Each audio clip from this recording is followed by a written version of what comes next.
Chapter 996, Guest. Xianxia harbored doubts about her ability to navigate the gathering. Hanlin Academy held significant governmental authority, and many officials within were financially struggling. Some frequented pawnshops numerous times in a year. However, such positions held great value. To achieve fame and become an exemplary figure among scholars worldwide was to etch one's name into the annals of history. Moreover, the imperial court relied on Hanlin Academy scholars to compile official records, a prestigious duty that filled scholars with pride. Additionally, Hanlin Academy offered an alternative path.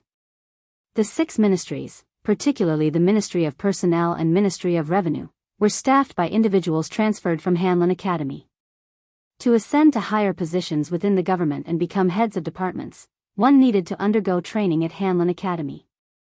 Throughout the history of the Qin dynasty, every minister without exception hailed from the 6 ministries of Hanlin Academy, proceeding through the Ministry of Personnel before entering higher echelons of power. Though the odds of becoming a court leader were slim, admission to Hanlin Academy undoubtedly presented an opportunity, right? And due to this slim chance, officials within the 6 ministries were cautious about offending those from Hanlin Academy. After all, one could never predict the future. What if the person they offended today became the Prime Minister tomorrow? Or what if someone with whom they maintained good relations rose to the position of First Secretary? Unless it was a matter of life and death, there was no need to stir up trouble unnecessarily. Hence, Hanlin Academy held a unique and significant position within the entire bureaucratic structure of the capital. Lin Hanlin, currently a 6th-ranked servant, held a rank higher than Xiao Yunduan and exhibited commendable performance. He had promising prospects, potentially advancing to become a 5th-ranked servant or even joining the esteemed 6 tribes for further training. Madame Lin took great pride in her husband's accomplishments and held a prominent position among the wives of the officials at Hanlin Academy. Officer Lin, originally not from the capital, had dedicated 10 years of service at Hanlin Academy. Due to limited income, he had been unable to afford a house for a long time. In the earlier years, he faced significant hardships. However, 2 years ago, he received a substantial reward, allowing him to rent a decent living space. The banquet was hosted in this modest courtyard. Xianxia arrived at an opportune moment. As the wife of the Primus, she no longer carried the same audacity she had possessed when she assumed the role of Primus. She now identified herself simply as Mrs. Editor. Xianxia understood her place very well. Upon her arrival at the Lin household, she presented the gifts and greeted everyone with politeness. By this point, Xianxia had already discerned that the banquet might not unfold favorably. The gifts she brought included 2 pieces of fine Hangzhou silk, 2 pieces of inkstone of equal quality, and 2 boxes of renowned Yangxiang's pastries from the capital. The pastries encompassed a total of 8 varieties, accompanied by 2 boxes of high-quality preserves, each consisting of 8 different kinds. This present was very generous among the women from the Hanlin Academy. The silk alone cost 5 liang. The Lin family was not a rich family, and Xianxia should have been very happy to receive such a generous gift from them, as if she were visiting a senior. Madame Lin should have treated her well too. But Xianxia observed carefully, Madame Lin was very happy, and she smiled brightly when she saw the presents. If you find any errors, ads pop up, ads redirect, broken links, non-standard content, etc., please let us know it report so we can fix it as soon as possible. Chapter 997, Good Helper. However, the entire process didn't last long. Soon enough, her smile faded, and she rose from her seat. Xianxia comprehended the situation clearly. Madame Lin deliberately neglected to introduce the other madams to Xianxia. Xianxia wasn't someone to be easily manipulated. If Madame Lin refused to introduce them, Xianxia would make the request with a polite smile. Reluctantly, Madame Lin finally introduced them to her. Regardless of whether the other madams avoided her or treated her with fake smiles, Xianxia remained indifferent. All she needed was to know who they were. Madame Lin had invited numerous guests for the occasion, including 12 women from Hanlin Academy and the 6 ministries. The living room of the Lin household was filled with bustling noise, comprising both maids and elderly women. Xiao Yunduan, as one of the 6 advanced scholars who had recently joined Hanlin Academy, had 3 wives accompanying him. Madame Zhou and Madame Han, the new wives of the officials, harbored strong hostility towards Qiao Xian. Although they were not well acquainted with each other, this shared sentiment brought them closer, engrossed in their own conversations and laughter. Their disdain for Qiao Xian only deepened. Qiao Xian, who had been treated as a mere tool, could only sigh inwardly. The women chatted and laughed among themselves, purposefully ignoring Qiao Xian. It seemed they had no interest in engaging with her, whether intentionally or unintentionally. Qiao Xian had never intended to involve herself with them. Neither she nor Xiao Yunduan needed their approval. With the emperor's support, they wouldn't dare to make trouble, regardless of their dissatisfaction. After all, Censor Liu had been dismissed, and no one would risk making jests about their husband's future. They rarely associated with each other, and their presence had minimal impact on Xiao Xian's life. She had no intention of ingratiating herself with individuals she knew had ill intentions. That was simply the nature of their social circle. Unless they willingly accepted someone, forcefully entering their ranks was an arduous task. Furthermore, it was evident that the circle held a dislike towards her. "Oh, Mrs. Xiao, why are you so quiet? Come and join our conversation," one of the madams suddenly remarked, accompanied by a smile. All eyes turned towards Qiao Xian. "She is the wife of the Primus, and she's quite exceptional. It's no wonder she doesn't find us appealing," someone sneered. The comment wasn't particularly loud, yet it resonated with everyone present. Another person chimed in, laughing brightly, "Well, that's not entirely accurate. Times change, and the concept of honor and humiliation can fluctuate. We ought to see what the future holds. 10 or 20 years down the line, we'll have a clearer understanding." Everyone nodded in agreement. Indeed, being adept at studying doesn't guarantee proficiency in the role of an officer. Throughout history, there have been numerous advanced scholars who ascended to positions of power. Yes, success hinges not only on examination results, but also on genuine talent and character. Absolutely. If one lacks integrity, everything else becomes a facade. In my view, having a virtuous spouse is crucial. Laughter erupted among the gathering. That's right.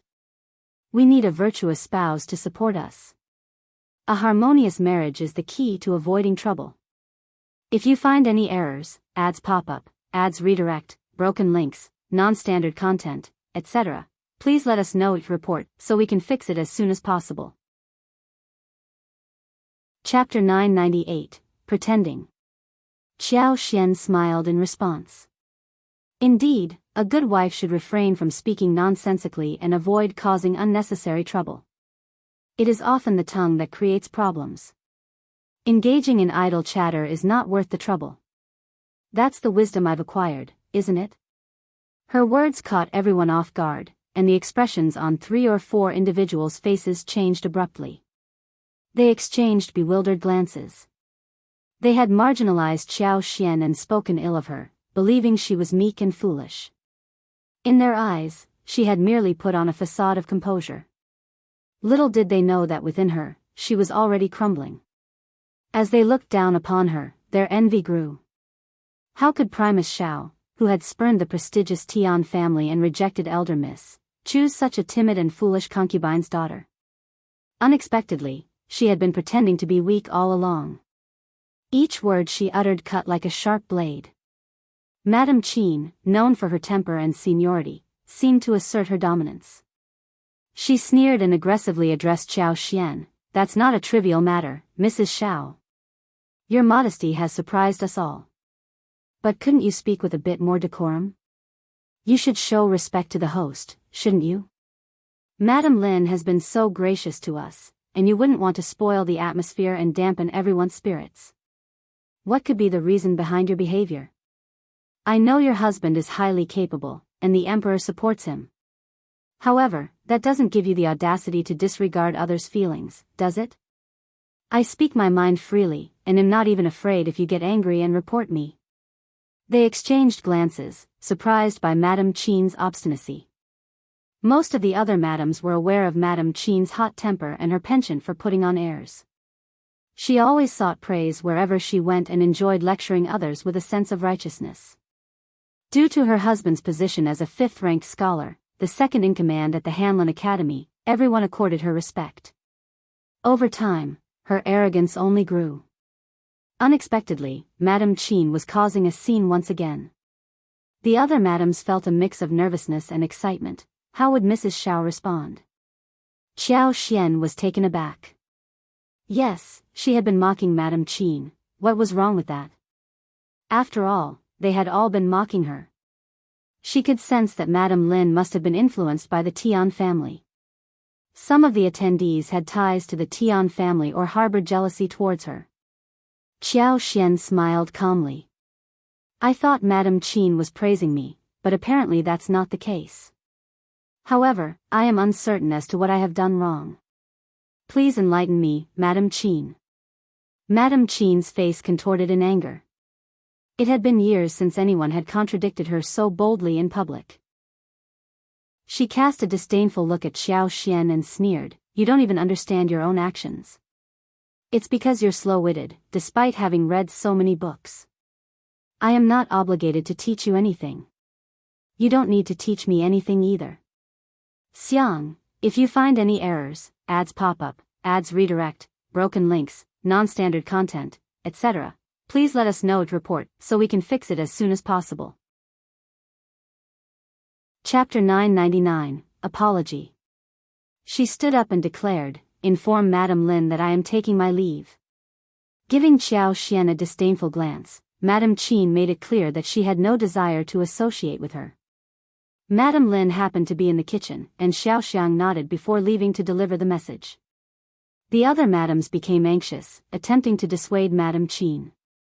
"Madame Qin, please reconsider. It'll be so dull without you. Yes, it's such a rare gathering. Isn't it enjoyable to chat and laugh together? Mrs. Xiao is still young and inexperienced. Madame Qin, you possess magnanimity. Please calm down." Mrs. Zhou turned towards Xiao Xian. Mrs. Xiao apologized to Madame Qin. Smugly, Mrs. Han chimed in, "Indeed, just apologize, and Madame Qin will forgive you. Don't you want to preserve the harmony of this gathering?" Mrs. Zhou and Mrs. Han, both envious of Xiao Yunduan's equal ranking with their husbands, were eager to seize this opportunity. The rest of the madams nodded in agreement, expecting Xiao Xian to offer an apology. It appeared as though Xiao Xian was the one in the wrong. In that moment, Madame Lin arrived, wearing a smile. "Mrs. Xiao, Madame Qin is a senior figure whom we should respect, isn't that right? Apologizing to Madame Qin would be the appropriate course of action. It would be regrettable if she were to leave." Xiao Xian felt a surge of disgust, as though she had swallowed a fly. Were these the wives of the Hanlin Academy?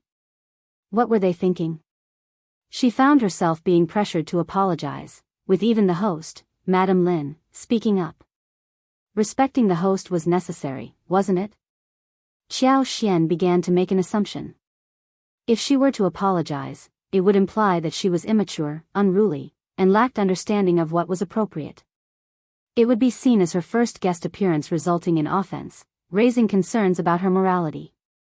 If they chose not to apologize, they would be perceived as ignorant and obstinate, unaware of what was good for them. Their husbands being Primus gave them a sense of arrogance and entitlement, making them unreasonable and disrespectful towards their seniors and even the host. In essence, whether she apologized or not, she would be labeled as a person of questionable character. Even Xiao Yunduan wouldn't be spared from that judgment. Xiao Xian struggled to contemplate her next move, but tears wouldn't come. She covered her face and sobbed. What have I done wrong? I simply expressed that as wives, we shouldn't engage in idle gossip like market women. What harm would it cause our husbands? What's so wrong about that? Madame Zhou and Madame Han keep insisting I'm in the wrong, but I fail to understand why. She turned to Madame Lin, grasping her sleeves, and lamented, Madame Lin, you are the judge.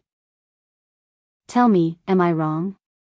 If you dare to say I'm wrong and consult my husband about this, let it be known that I will come to your doorstep and beg for forgiveness. Everyone present. Some astute individuals began to feel a sense of caution. Mrs. Xiao was not someone to be taken lightly. It was no wonder even the Tian family had faced her wrath. They concluded that it would be best to steer clear of her in the future. Madame Qin pursed her lips, growing even more infuriated. If you find any errors, ads pop up, ads redirect, broken links, non-standard content, etc., please let us know each report so we can fix it as soon as possible. Chapter 1000, Exposure. Madame Lin was at a loss for words. Well, Xianxia didn't give her a chance to think. She tugged at her sleeves.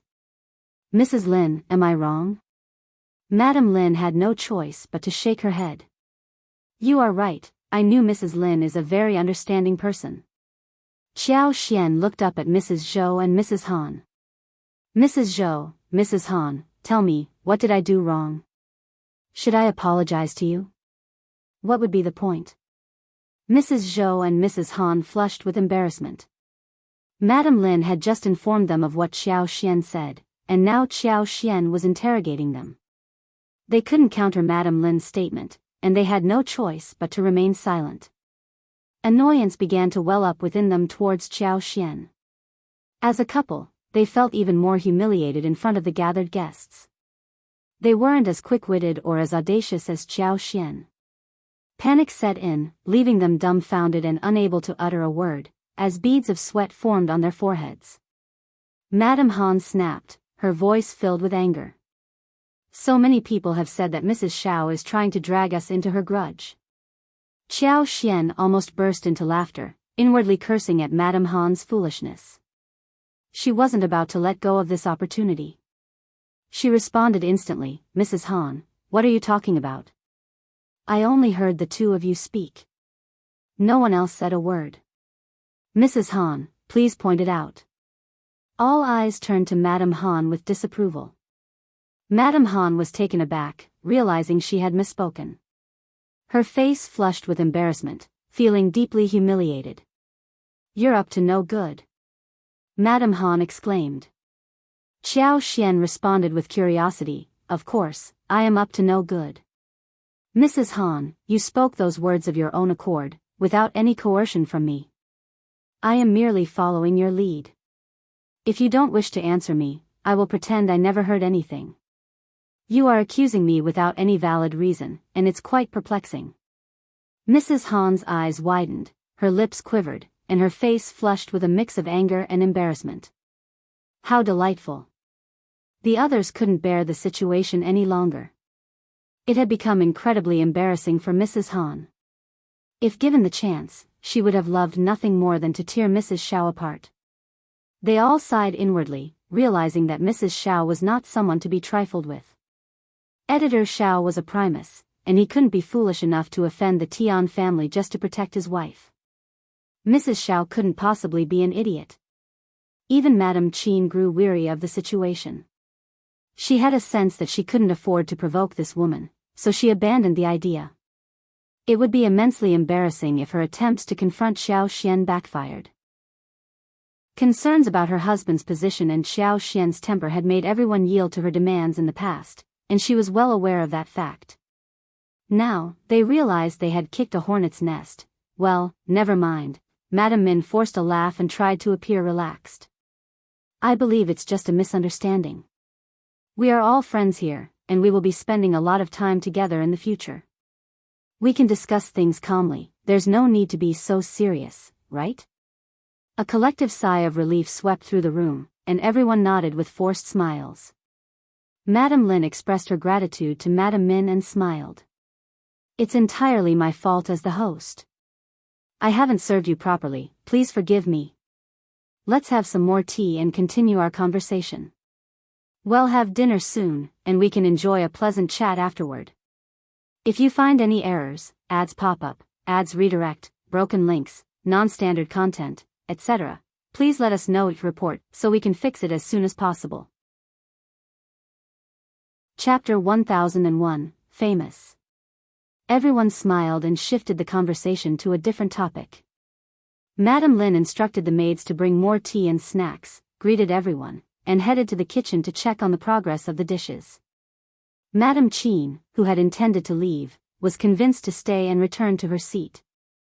Madame Han's face was still flushed with embarrassment, but she didn't want to leave on a sour note. It was her first invitation from her husband's wife, after all. Casting a sharp glance at Xianxia, she reluctantly sat back down. Even Mrs. Zhou felt a sense of unease. She made a silent promise to herself to never interfere in others' affairs again. Xianxia had gained a newfound reputation after this confrontation, and even Madame Qin couldn't help but view her in a different light. Xianxia carried herself with even more confidence than before. Eventually, a couple of madams exchanged pleasantries with her. Xianxia reciprocated the greetings. Many of those who had initially planned to ridicule Xianxia decided to drop the idea after witnessing her resilience. No one wanted to be embarrassed in return. 3 women bargaining in a market turned into a gathering of over 10 women engaged in lively conversation. Although their husbands held modest positions, and Madame Qin's husband was only ranked 5th, he possessed extensive knowledge about the noble families, princes, kings, and monarchs. Madame Qin was thrilled to engage in discussions on such topics. They shared stories about conflicts between concubines in the household, which young masters kept mistresses and clashed with their first wives. They delved into discussions about fashion, jewelry, cosmetics, and various hobbies. They also shared information about stores offering affordable items, expensive snacks, and the trickiest department stores to navigate. Xianxia was captivated by the gossip, despite not fully understanding the context. The sudden mention of the Empress Dowager's peony piqued her curiosity. One of the women continued, "I heard that the peony withered just a few days ago." The news spread like wildfire within the palace walls. The emperor's anger was so intense that he punished the eunuchs responsible for the imperial garden. He even issued a decree that anyone in charge of the garden would be buried with the peony if it died. The tension in the palace is palpable, and everyone is walking on eggshells, afraid of incurring the emperor's wrath. Gossip related to the royal family always held a special allure, and Madame Qin, too, was captivated by the story. "Is this really true? Are you certain?" "It must be true. My cousin has close ties with the 7th young mistress of Lord Jian's 3rd household, and she's the one who shared this information with me. She wouldn't spread false rumors." It does sound plausible. During the Empress Dowager's lifetime, she had a deep affection for peonies. The emperor himself personally planted a peony for her, symbolizing their mother-son relationship. The Empress Dowager personally cared for it while she was alive. Even after her passing, the emperor would visit the peony and reminisce about her. If the peony were to wither, the emperor would undoubtedly be infuriated. The women exchanged intrigued glances, engrossed in the tale of palace intrigue. They all sighed. Those gardeners in the imperial garden are so useless. They can't even take care of one flower. True. If they can't be saved, then the palace, just drop it. Right. So the gossip soon turned to the topic on which princess in the palace was favored and whether she would be selected next year. If you find any errors, ads pop up, ads redirect, broken links, non-standard content, etc., please let us know each report so we can fix it as soon as possible. Chapter 1002, Protection. Xianxia was not in the mood to listen anymore. She was thinking about peony flowers. That was just gossip for others, but for Xianxia, it was a temptation that she could not give up. If the peony flowers were really so precious, and if she could save them, the emperor would definitely be very happy. Also, no one knew what would happen to the peony flowers in the future, so no one would dare offend her at all. What if she was harmed, and the peonies went wrong in the future, and the emperor could not find anyone to save them? Then the culprit would definitely be investigated thoroughly. In that case, the culprit would definitely be doomed, when found out. That was totally a protecting amulet for herself. She and Xiao Yunduan had no one to rely on in the capital, and the Tian family hated them for no reason. If they had such a strong supporter, they would have nothing to worry about. The more Xianxia thought about this, the more excited she got. Of course, it was not easy to make a big deal out of this. If the treatment failed, it would be a disaster. But Xianxia still wanted to have a try. They had to take a huge risk to get the benefits. Xianxia did not care about the banquet anymore. Xianxia's relentless pursuit of information about the peony flowers paid off as the madam willingly shared more details. She couldn't help but be intrigued by Xianxia's genuine interest and straightforwardness. Meanwhile, Madame Lin and her two friends had initially planned to embarrass Xianxia during the banquet, but her unexpected confrontation had foiled their scheme. They were now apprehensive about getting involved further, fearing retaliation from Xianxia. In an attempt to undermine her, one of them had discreetly arranged for a plate of quail eggs, hoping to trick her. However, Xianxia's sharp senses enabled her to detect the potential trap, and she skillfully avoided it, leaving the others hesitant to make any further attempts. Despite the tense atmosphere earlier, the meal proceeded smoothly, and everyone enjoyed themselves. Once the guests departed, Madame Lin took stock of the presents received. To her surprise, none of them compared to the valuable gift presented by Xianxia. This mixture of happiness and annoyance stirred within Madame Lin as she pondered the implications of Xianxia's extravagant offering. It was customary for a first-time visitor to bring more gifts, but this particular gift was exceptionally valuable, leaving Madame Lin with conflicting emotions. They were relieved to have benefited from the gathering, but they also felt concerned about Xianxia's potential inability to explain her extravagant gift. However, a maid came up with a clever solution, suggesting that they assist Xianxia in promoting her status. Madame Lin found the idea quite brilliant and smiled approvingly. "You're quite clever. That's a wonderful suggestion." Many of the officials at the Hanlin courtyard were financially strained, with some even living in cramped shared housing. Each winter, they had to resort to pawning or borrowing money just to make ends meet. If word spread that Mrs. Xiao was wealthy and generous, it would pique the interest of these officials, who would undoubtedly seek financial assistance from her. Considering that editor Xiao was new to the area and had incurred the displeasure of the Tian family, maintaining a low profile was crucial. However, if he ever found himself in need of being asked to loan out money to those officials, he would definitely have to do so. If you find any errors, ads pop up, ads redirect, broken links, non-standard content, etc., please let us know each report so we can fix it as soon as possible.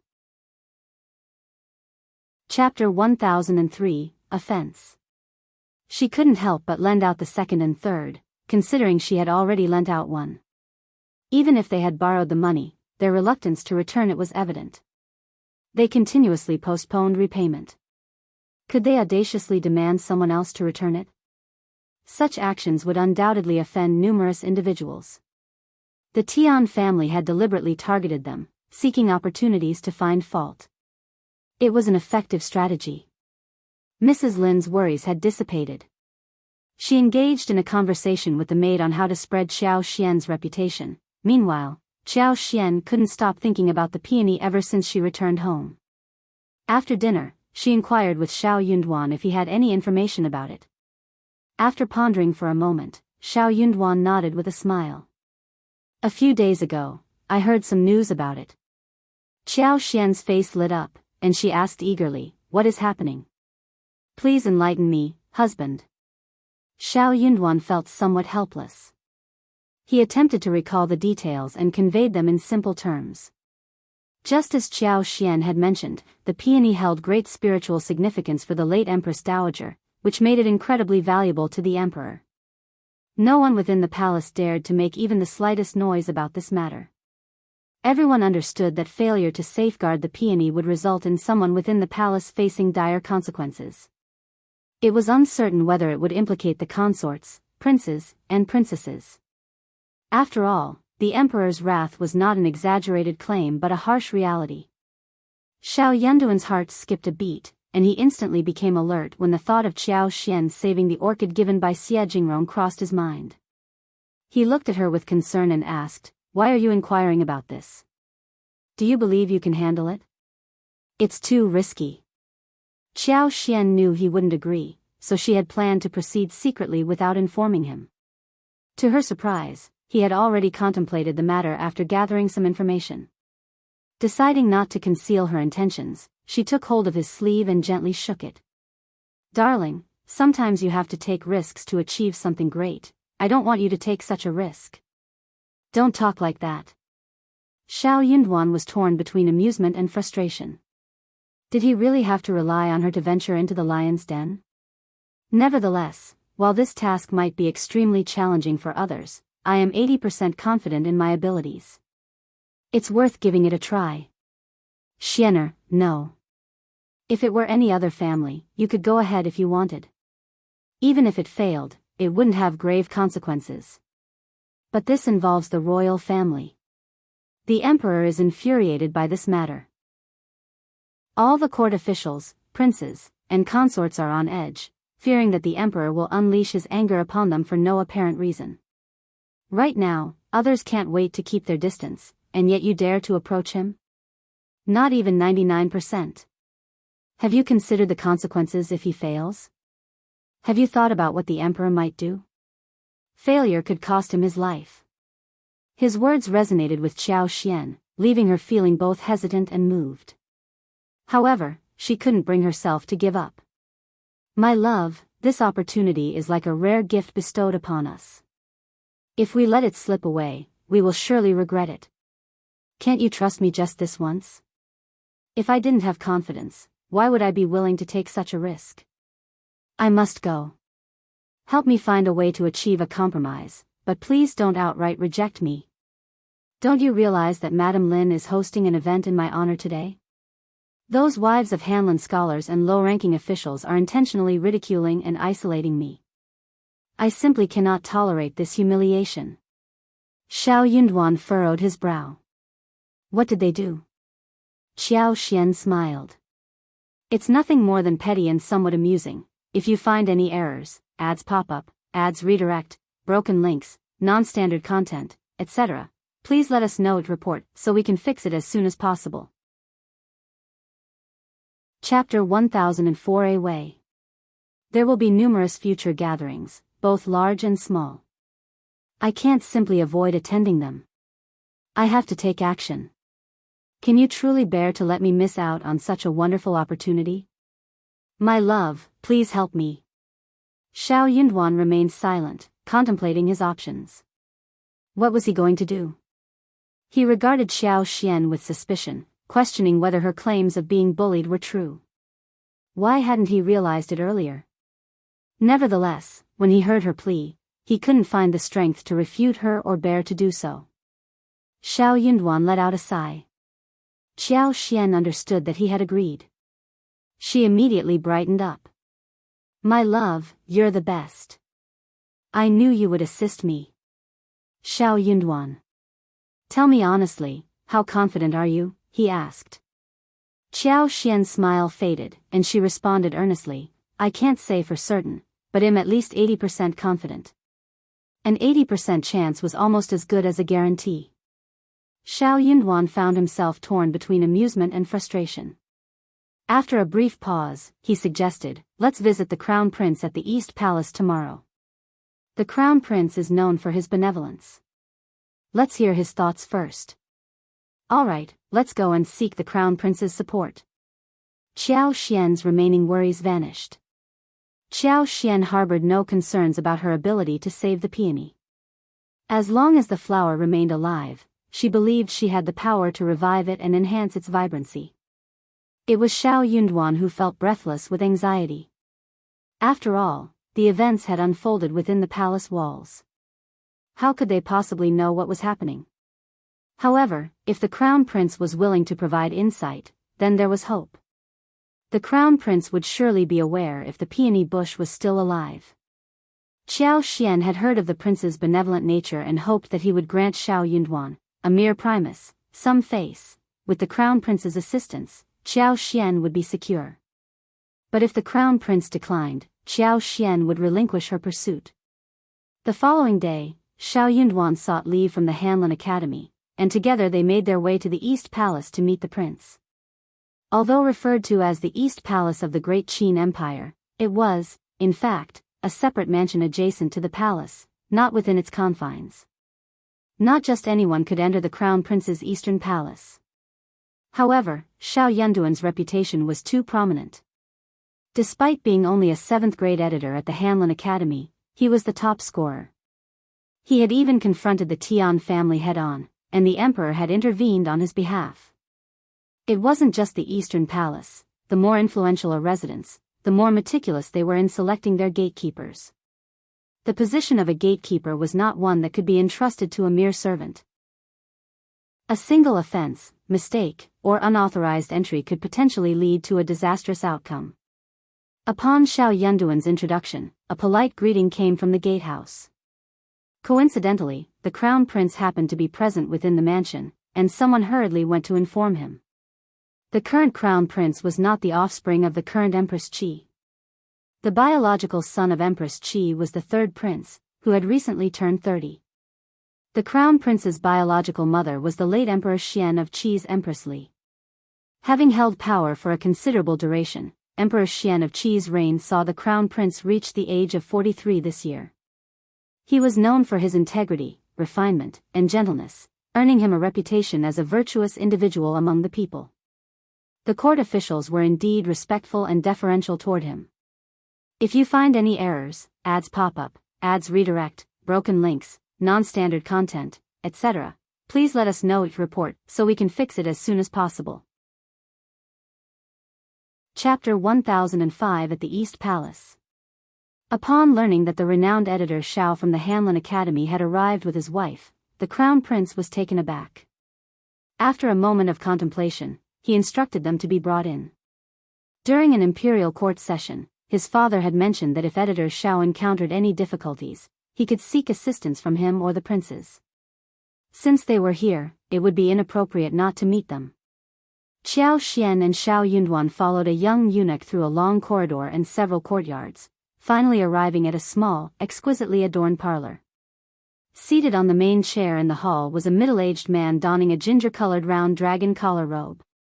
His eyes exuded gentleness, elegance, and nobility. It was evident that he was the Crown Prince.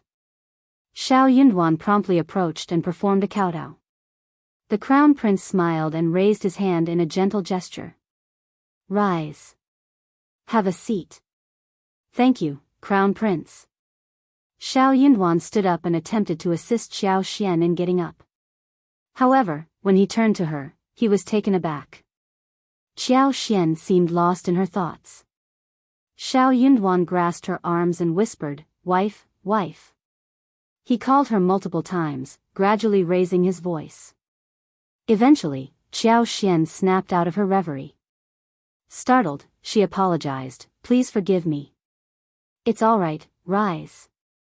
The Crown Prince remained affable and harbored no ill feelings. The Crown Prince held a simple understanding of the situation. He considered that Miss Qiao was a sheltered woman who had not experienced much of the world. It was natural for her to feel nervous and lose her composure upon seeing him. Being a magnanimous and benevolent individual, the Crown Prince harbored no blame for such a minor incident. Xiao Xian expressed her gratitude, yet her legs remained weak. Xiao Yunduan, filled with suspicion, believed that her unease was due to nervousness, much like what the Crown Prince had assumed. He cast a concerned gaze her way and helped her find a seat. The Crown Prince observed the entire scene and inwardly sighed. His fondness for Xiao Yunduan grew stronger. Xiao Yunduan displayed loyalty and did not forsake his wife. It appeared that he was not merely seeking fame, he genuinely cherished his wife. Sincerity or not, certain details could not be feigned. Unbeknownst to both of them, as Xiao Xian knelt to greet the Crown Prince, her mind buzzed with fleeting images of him. Perhaps due to the prince's esteemed status, those images were not as distinct as the other two, but Xiao Xian was certain they depicted the Crown Prince. Furthermore, if all of this was indeed true, the Crown Prince did not ascend to the throne in the end. It appeared that his fate had taken a turn for the worse. Xiao Xian felt a pang of regret. Her heart skipped a beat upon witnessing that scene, and then the images swiftly vanished. If only she had known earlier, she would have exercised control over her thoughts and observed more. However, what she had glimpsed was sufficient to shock Xiao Xian and weaken her legs. She compelled herself to push those thoughts aside and regain her focus. Fortunately, the Crown Prince did not hold them accountable for the momentary lapse. Yet, the weight of the Crown Prince's grim fate weighed heavily on Xianxia, causing her to feel a sense of suffocation. The Crown Prince gazed at the couple and inquired with a gentle smile, "Editor Xiao, why have you come to see me?" Xiao Yunduan and Xianxia exchanged glances and were about to rise and respond when the Crown Prince interrupted, "Please remain seated. There is no need for formalities in my presence." "Yes, thank you, Your Highness." "Your Highness, I heard that there has been an issue with the peony flowers in the palace. It is quite coincidental. My wife possesses expertise in cultivating and preserving flowers and trees. Perhaps she could find a way to save them. If you find any errors, ads pop up, ads redirect, broken links, non-standard content, etc., please let us know it report so we can fix it as soon as possible." Chapter 1006, I'm willing to try. Xianxia bowed respectfully and stated, "Your Highness, I am willing to make an attempt." Upon hearing Xiao Yunduan mention the peony flowers in the palace, a shadow crossed the Crown Prince's eyes. Although Xiao Yunduan referred to them as peony flowers, it was evident to everyone what specific peony flowers he was alluding to. The Crown Prince harbored no desire for the royal family's affairs to become public knowledge. A tinge of disgust toward Xiao Yunduan flickered within him. However, the Crown Prince's demeanor changed upon hearing Xiao Yunduan's words. "What did you just say?" His brows furrowed, a mix of anger and amusement dancing in his eyes. "It's all right if you say such things in front of me, but let's pretend I didn't hear it. Remember not to utter a word about this outside. Matters concerning the royal family should not be taken lightly, understood?" Xianxia spoke up, "Your Highness, I am willing to attempt it." The Crown Prince fell silent, studying Xianxia intently before speaking with seriousness. "Do you comprehend the gravity of what you are suggesting? Even the most skilled and experienced gardener in the palace has been unable to tend to the flowers. Mrs. Xiao, where do you find the confidence to believe that you surpass them?" Xianxia and Xiao Yunduan felt a sense of relief. The Crown Prince possessed a benevolent heart, as evidenced by his persuasive words. "If I may be so bold, may I inquire, Your Highness, whether the peony flower is completely lifeless?" Xianxia asked. The Crown Prince furrowed his brow, giving her a brief glance before responding, "Not yet, but the situation is far from favorable." "That is good," Xianxia responded. "As long as it has not completely withered, I am willing to give it a try. During my time in the province, I managed to revive an orchid for the Xia family, so I do have some experience in this field." Xiao Yunduan provided further explanation to the Crown Prince. Understanding dawned upon the Crown Prince, and he nodded. He was aware of the Xia family as well. The eldest son of the Xia family was a remarkable individual, and the Crown Prince held great admiration for him. With this knowledge, the Crown Prince's confidence in Xianxia grew. After contemplating for a moment, he spoke, "How about this? Tomorrow, or perhaps even today. Do you require any preparations?" Xianxia hurriedly replied, "I am prepared and ready. We should not delay any further." The Crown Prince nodded, placing even greater trust in her. "In that case, I will have the Crown Princess Consort accompany you to the palace today. You may first inspect the flowers. If you succeed in curing them, the Crown Princess Consort will report it to father, and you can openly attend to them. However, if it proves futile, do not utter a word and simply leave the palace with the Crown Princess Consort." Touched by the Crown Prince's consideration, Xianxia and Xiao Yunduan stood up and expressed their heartfelt gratitude. Deeply troubled by what she had witnessed, Xianxia couldn't help but feel a sense of unease about the future. She pondered whether paying more attention to those visions could have the power to alter the course of events. Following the Crown Prince's instructions, Princess Consort Fu did not object.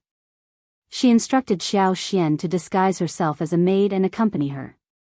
Together, they made their way to the imperial court. The news of the peony flower predicament had caused quite a stir in the court.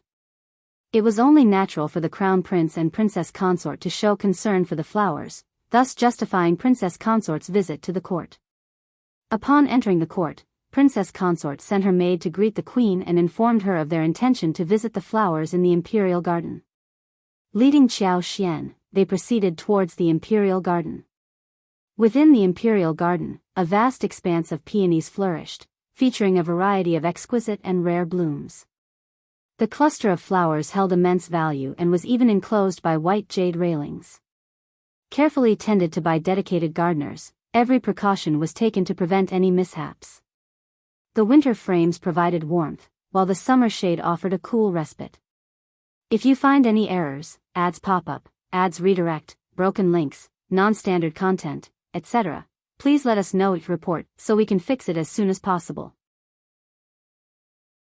Chapter 1007, She Trusts Princess Consort. Unexpectedly, an unforeseen incident occurred, adding to the already tense situation. At this moment, not only was the entire peony garden off limits, but the entire imperial garden was deemed a forbidden area. The emperor was seething with anger. Who would dare to venture into the imperial garden at such a time? Did they have a death wish? Only the queen, noble consort May, Princess Consort, and a select few noble family members dared to display their concern for the peonies in the imperial garden. No one else possessed the qualifications to show such concern. Accompanied by her attendants, Princess Consort arrived, and the two eunuchs who appeared visibly distressed immediately prostrated themselves, bowing deeply. Acknowledging their presence, Princess Consort turned to Dao Seeking and inquired, "Where is Qin gone?" Respectfully, the young eunuch replied, "Princess Consort, Master was here just moments ago." He went back to retrieve something. The hearts of the two young eunuchs were heavy, yet they dared not reveal their sorrowful expressions in front of their master. They kept their heads slightly lowered. The gardeners responsible for tending to the flowers and trees in the imperial garden had exhausted every possible method, but the flowers continued to wither day by day. They were unsure how much longer they could persevere. Within the Qianxia palace, a group of individuals arrived each day to apply pressure and conduct interrogations. However, it was a flower, a living entity incapable of speech. How could it convey discomfort? What could a flower do? If it couldn't be healed, then it couldn't. However, the stakes were high. If they couldn't find a solution, none of them would be able to escape the consequences. Princess Consort nodded and casually found a pretext to dismiss the others, then turned to Xianxia and asked, "Take a look and see if there's a remedy." Xianxia could sense that the peony flowers still clung to life. Although their condition was dire, there was still hope. Xianxia carefully inspected the roots, adopting a professional demeanor. In truth, she couldn't be certain if it was due to pests, soil issues, or some other factor. But as long as the plant itself was resilient and provided with sufficient soil, water, and sunlight, there should be no insurmountable problem. After pretending to examine for about 15 minutes, Xianxia rose to her feet and addressed Princess Consort with a confident smile. "Princess Consort, I can indeed nurse these peony flowers back to health. However, time is of the essence. If we delay for another 4 days, even divine intervention may prove futile." Princess Consort's eyes lit up, and she cautioned, "Are you absolutely sure, Ms. Qiao? Think carefully before answering. If you succeed in saving the flowers, even without my intervention, you will be greatly rewarded by the emperor. However, if anything goes awry, not only will you be in trouble, but Editor Xiao and I will also face dire consequences." Xianxia's confidence shone through her smile. "Thank you for your concern, Princess Consort. Rest assured, I am fully confident in my abilities." "Very well." Princess Consort sighed with relief and nodded. "Then come with me to meet the queen." "Yes, Princess Consort." Empress Qi felt a surge of joy upon hearing the news. Although she didn't fully trust Xianxia, she had faith in Princess Consort's judgment. If Princess Consort had brought Xianxia to her, it meant she had confidence in her abilities. Accompanied by Princess Consort, Xianxia was personally taken to Emperor Xian, where she was instructed to begin her treatment. News of this event quickly spread throughout the palace, capturing the attention of numerous eyes fixated on the peony garden within the imperial grounds. The crown prince had always been dependable, and this brought a sense of relief to the concubines, princesses, as well as the palace maids and eunuchs, who secretly awaited a favorable outcome before expressing their elation. The emperor's foul mood had cast a pall over everyone, inducing trepidation. Finally, the clouds were starting to disperse. If you find any errors, ads pop up, ads redirect, broken links, non-standard content, etc., please let us know each report so we can fix it as soon as possible. Chapter 1008, Treatment. Qinan and the others formed a circle around Xianxia, anxiously awaiting her intervention to save the flower. Aware that they might be attempting to steal her knowledge, Xianxia made it clear that she would only share the maintenance method without guaranteeing its long-term effectiveness. Flower nurturing, like any other craft, required personal exploration and cultivation. It couldn't be easily taught. Each individual had to rely on their own efforts to comprehend it. Xianxia possessed limited knowledge herself, so she refrained from providing extensive instruction. They wouldn't be able to replicate it on their own. It wasn't that she wanted to withhold information, but rather, she had to do so. Sooner or later, the queen and princess consort would issue the order. After all, who could assure that the flowers would remain in good health in the future? What if something unfortunate happened again?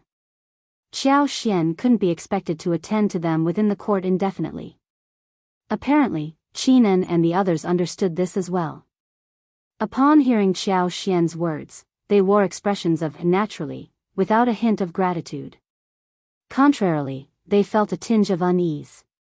They weren't certain whether they hoped for Xianxia's success or failure in saving the flowers. A conflicted sentiment arose, leaning towards preserving the flowers. Although doing so would highlight their incompetence, at least their positions and livelihoods would be preserved. If Mrs. Xiao failed to save the flowers, they would all face dire consequences. Xianxia directed someone to dig out the flowers, replacing the soil and trimming the roots. After 2 hours of exposure to sunlight, she removed all the withered parts and replanted them. Then she watered them and arranged for a shade to be built. Following a series of procedures, evening approached. Is that all? Qinan and the others exchanged bewildered glances. Xianxia nodded confidently. Tomorrow, you'll see an improvement. Don't worry. The group remained speechless. Concerned, the Empress dispatched her trusted attendants from the palace to guard the imperial garden. Observing Xianxia's dramatic actions, Princess Consort couldn't help but inquire anxiously as they left the court. Xianxia offered a reassuring smile. Princess Consort, please don't worry. I have great confidence in this. With a smile, Princess Consort sighed, well, we have no choice but to trust you. News of Xianxia's presence in court to treat the flowers quickly spread among the princes, nobles, and upper class of the capital. Even before she had left the palace, word had already reached various ears. Doubt pervaded the minds of many. Some even secretly mocked editor Xiao for involving his wife in such matters. Could it be that his wife's skills in tending to flowers and plants surpassed those of the specialized palace gardeners? It would be comical if she overstepped her abilities. Madame Tian felt even more disgusted. Madame Lin's attempt to teach Xianxia a lesson backfired. Instead, it was Xianxia who reprimanded the entire room, leaving Madame Tian fuming with anger. Seething with resentment, Mrs. Tian contemplated how she could humiliate Xianxia, when suddenly she heard the news. Madame Tian sneered, unable to contain her derision. She ridiculed Officer Tian, saying, "This woman truly has no sense of her own status. She can't even rise above her station. Yet, she dares to engage in such menial tasks, going to the palace to snatch work from the eunuchs. How utterly laughable." Officer Tian glanced at her, remaining silent. If you find any errors, ads pop up, ads redirect, broken links, non-standard content, etc., please let us know each report so we can fix it as soon as possible. Chapter 1009, Easy.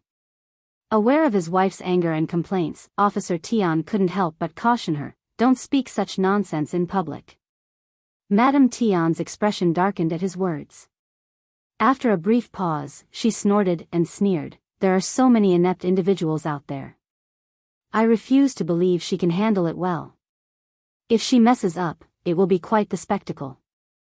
Once Xianxia finally emerged from the court, Xiao Yunduan, who had been waiting outside, heaved a sigh of relief. They exchanged glances, and Xianxia nodded with a smile, instantly relieving Xiao Yunduan's anxiety. "Is it a success?" he asked incredulously. Xiao Yunduan couldn't help but question the sheer magical turn of events. Many had been at a loss when faced with the same problem, and even the crown prince had treated it as a major issue. Yet, his wife had resolved it effortlessly, without uttering a word. Too easy. He couldn't flaunt it so arrogantly, knowing how much others would struggle. Xianxia smiled. Different professions exist in different worlds. While others might not understand, you know me. Their eyes met, and Xiao Yunduan burst into laughter. Indeed, how could he not know? His wife had a green thumb. Back at home, crops, fruit trees, and even the vegetables in their garden thrived under her care. She had made significant contributions. The peony flowers in the palace were merely another type of plant. What couldn't she achieve? He had to believe in her. "You must be exhausted from your time in the palace today. Let's go back and rest early." "All right." 2 days later, the rewards from the palace arrived. The Empress attendants immediately noticed the rejuvenation of the flowers. The once yellowing leaves were no longer deteriorating. Instead, fresh new foliage sprouted forth, and the stems exhibited a healthy fading of color. Furthermore, the flowers emitted a different aura than before. Standing before them, one could sense the dense vitality pulsating within. Though it hadn't fully regained its former splendor, a unanimous thought echoed in everyone's hearts: this peony bush is on the road to recovery. Emperor Xian of Qi was overjoyed. He commended the accomplishment several times over. This peony bush held the deepest connection and yearning between him and his late mother. Even after all these years, he never ceased to think of her. It was his mother's most beloved peony flower, which she had personally nurtured. Each year, he would accompany her in admiring its blossoms. If it were to perish just like that, the void in his heart would never be filled. Officer Xiao is truly the exceptional individual I believed him to be. I did not misjudge him. I never anticipated his wife to possess such remarkable talent. I must bestow upon them generous rewards. Empress Qi's smile widened. When Princess Consort brought Ms. Xiao to see me that day, I noticed her elegance and grace. She displayed no trace of fear and possessed a temperament that rivals that of a true noblewoman. Who could have imagined her remarkable capabilities? Women often indulge in cosmetics, pets, and flowers, but finding someone like Ms. Xiao is rare indeed. The emperor recollected his encounter with Xianxia the other day. While he hadn't paid much attention to her at the time, he was not one to shy away from recognizing merit. With a nod and a smile, he remarked, "Editor Xiao, you have good taste." Empress Qi's smile grew even brighter. Ms. Xiao healed the flowers, bringing joy to the emperor's heart and mind. I wish to reward her as well. Emperor Xian of Qi burst into laughter. You should give the rewards as well. It is a reflection of your filial piety. If you find any errors, ads pop up, ads redirect, broken links, non-standard content, etc., please let us know each report so we can fix it as soon as possible.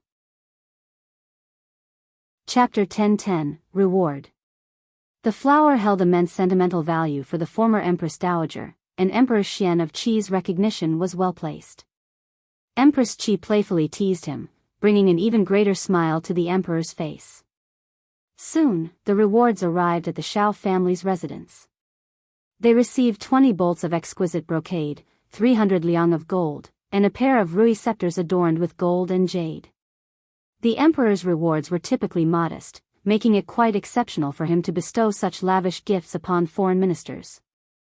Xiao Yunduan and Xianxia expressed their gratitude with kowtows and accepted the gifts humbly. Shortly after, rewards from the Empress, noble Consort Mei, Consort Da, and concubine Wan also arrived. The Empress presented them with a complete set of magnolia-patterned clothing embellished with pearls, along with 2 handcrafted palace fans. Noble Consort may gifted them a pair of jade bracelets and pearl earrings. The other concubines contributed with various pieces of jewelry or playful trinkets. As the Empress and the Imperial Consort had given their rewards, the other concubines naturally followed suit. Xiao Xian and Xiao Yunduan received a multitude of valuable rewards. With these precious pearls and vibrant embroideries, they were set for a lifetime. In any future banquets or gatherings, Xiao Xian would surely be the envy of all. Even the residences of many marquises and earls, who were already in decline, paled in comparison to the splendor and dignity they now possessed. Initially, the knowledge about the flowers was limited, but now the news had truly spread far and wide. Upon seeing Xiao Yunduan, the Hanlin Academy workers approached him, offering their congratulations with folded hands and beaming smiles. Regardless of their personal thoughts, they all wore expressions of joy and camaraderie. Xiao Yunduan's emotions were not complex. Comparing his wife to theirs, the difference was stark. Was it because he held the esteemed position of Primus that his wife possessed such remarkable abilities? TSK, now they understood why editor Xiao would rather face the Tian family's wrath than divorce his wife. His wife had made such a monumental contribution. Who would dare to provoke her? With the emperor's generous rewards, as well as those from the empress, other princesses, and the crown prince, the 300 taels of gold alone would allow editor Xiao and his wife to live a luxurious life in the capital for several years. The scholars from the Hanlin Academy were known for their modest means. But look at editor Xiao now. Madame Lin and the others who had gathered that day were feeling dejected, envious, and resentful. Xiao Xian was an audacious woman who seemed to disregard the rules. How could she be so fortunate? It was exasperating. Particularly the lady who had shared the information about the 8 trigrams of peony flowers in the court. Xiao Xian must have heard the news from her when she went to the court the next day. And there she was, reaping all the credit without saying a word. The more she dwelled on it, the more she seethed with indignation. She believed she deserved a portion of the credit no matter what. Unable to contain herself, she confided in her husband. He, too, felt envious and furious. He couldn't help but admonish her, "Don't speak of this matter outside anymore. The ancients were right when they said the more you talk, the more mistakes you make." If that weren't the case, he wouldn't allow others to benefit unjustly. That editor Xiao had grown so well respected that even the chancellor regarded him in a different light. Who among the officers would dare to provoke him? Especially Qiao Hongxi, who would actively avoid him whenever they crossed paths. The lady was also filled with frustration, so she couldn't resist the temptation to visit the Xiao family's mansion and direct some biting remarks at Xiao Xian. If you find any errors, ads pop up, ads redirect, broken links, non-standard content, etc., please let us know each report so we can fix it as soon as possible. Chapter 10-11, Luck. She was insinuating that without her, Xiao Xian would have been unaware of this information and wouldn't have made any contribution. Xiao Xian found himself both irritated and entertained. He hadn't intentionally sought this information from her, nor had she purposely shared it with him. She was merely flaunting her knowledge and treating it as gossip. The reason he paid attention was that the person who uttered those words didn't mean them, but the person who overheard them did. Furthermore, she would have to rely on her own abilities to make significant contributions. Moreover, she would be taking a substantial risk. If he succeeded, she would receive recognition for her valuable assistance. However, if she failed, Xiao Yunduan's future would be destroyed, and she might even lose her life. She couldn't simply assume it was a stroke of luck. Ultimately, in this person's eyes, it was all because of her help that he succeeded. Of course, Xiao Xian didn't deny that he received the information from her. Since she had approached him, he could offer her some benefits. However, she shouldn't feel indebted to him. Xiao Xian smiled and remarked, "I was merely fortunate. In truth, I wasn't certain before entering the court. I simply want to inquire, if I had heard the news from my sister and informed her that I could cure the peony in the court, would you have been willing to accompany me to the East Palace?" The madam was rendered speechless in an instant. Although she wanted to say yes, she couldn't bring herself to do so under Xiao Xian's intense gaze. She was absolutely certain that if Xiao Xian had approached her with the same proposition, she would have rejected it without hesitation. What a ridiculous idea. Who would dare to take such a risk? It would be all well and good if she succeeded, but what if she failed? How could she be certain of Xiao Xian's abilities? What if there was no solution? Wouldn't he be implicated because of her? This was definitely insufficient. Xiao Xian smiled knowingly. The lattice face turned crimson, and she felt a tinge of embarrassment creeping in. Xiao Xian's words made her feel slightly ashamed. Xiao Xian paused her actions and spoke with a smile. The other day, I consulted my husband about this matter, and he informed me. That's why I dared to come to the East Palace to meet the Crown Prince. However, I must acknowledge that I initially received the news from you. Otherwise, I might not have come across it from other sources. I should express my gratitude to you, sister. The madam was left speechless, unable to refute her words. Not many individuals were privy to this information, but it wasn't entirely undisclosed. Xiao Xian could have learned about it from another source. Consequently, all the resentment and the sense of being owed by Xiao Xian, along with the obligation to express gratitude and make amends, vanished. Upon hearing Xiao Xian's words, she felt a sense of relief. Besides being delighted, she was also grateful. With a smile, she said, "Sister, you are truly kind." Xiao Xian modestly smiled and insisted that she stay for lunch, presenting her with a generous gift. The lady bid farewell happily and headed home. Once they arrived, they eagerly opened the gift box. Inside, they discovered 2 exquisite garments and a banknote worth 100 liang. This unexpected windfall brought immense joy to her heart. She couldn't help but inwardly sigh. Ms. Xiao was no ordinary woman. With just a few words, she had rendered her speechless and granted her enough respect to prevent any animosity. Well, let bygones be bygones. In the future, she should strive to grow closer to her. If you find any errors, ads pop up, ads redirect, broken links, non-standard content, etc., please let us know each report so we can fix it as soon as possible. Chapter 10-12, It's All for Me. She had a strong intuition that getting closer to Xiao Xian would be beneficial, not a loss. As for the Xiao family and the Tian family? Definitely not. Xiao Xian didn't need to ponder over it to realize that. They weren't the only ones. Even noble Consort Mei, residing in the palace, felt a sense of ennui. Tian Xianxia was her own niece, and witnessing her endure such grievances pained her deeply. Initially, she believed that Xiao Xian had taken the initiative to marry Xiao Yunduan, resulting in Tian Xianxia losing her opportunity. In her eyes, Xiao Xian wasn't worthy enough to even lace her shoes. However, she never anticipated that Xiao Xian would be praised and rewarded by the emperor and the queen. Listening to the empress words, claiming that Xiao Xian possessed dignity and magnanimity, and was in no way inferior to a legitimate daughter. What did she mean by that? Wasn't she openly and covertly targeting Xianxia? To put it bluntly, they were indirectly talking about her. Nevertheless, since the empress had rewarded Xiao Xian, noble Consort Mei had no choice but to begrudgingly follow suit. The mere thought of it left her feeling incredibly stifled. Noble Consort Mei couldn't let it slide. She urged her son, the 4th prince, to teach Ms. Xiao a lesson, no matter what. Xiao Yunduan didn't have to lift a finger, but Ms. Xiao couldn't escape so easily. Otherwise, Xianxia would be left in utter misery. Moreover, by dealing with Xiao Xian, it would be a way to slap the queen's face.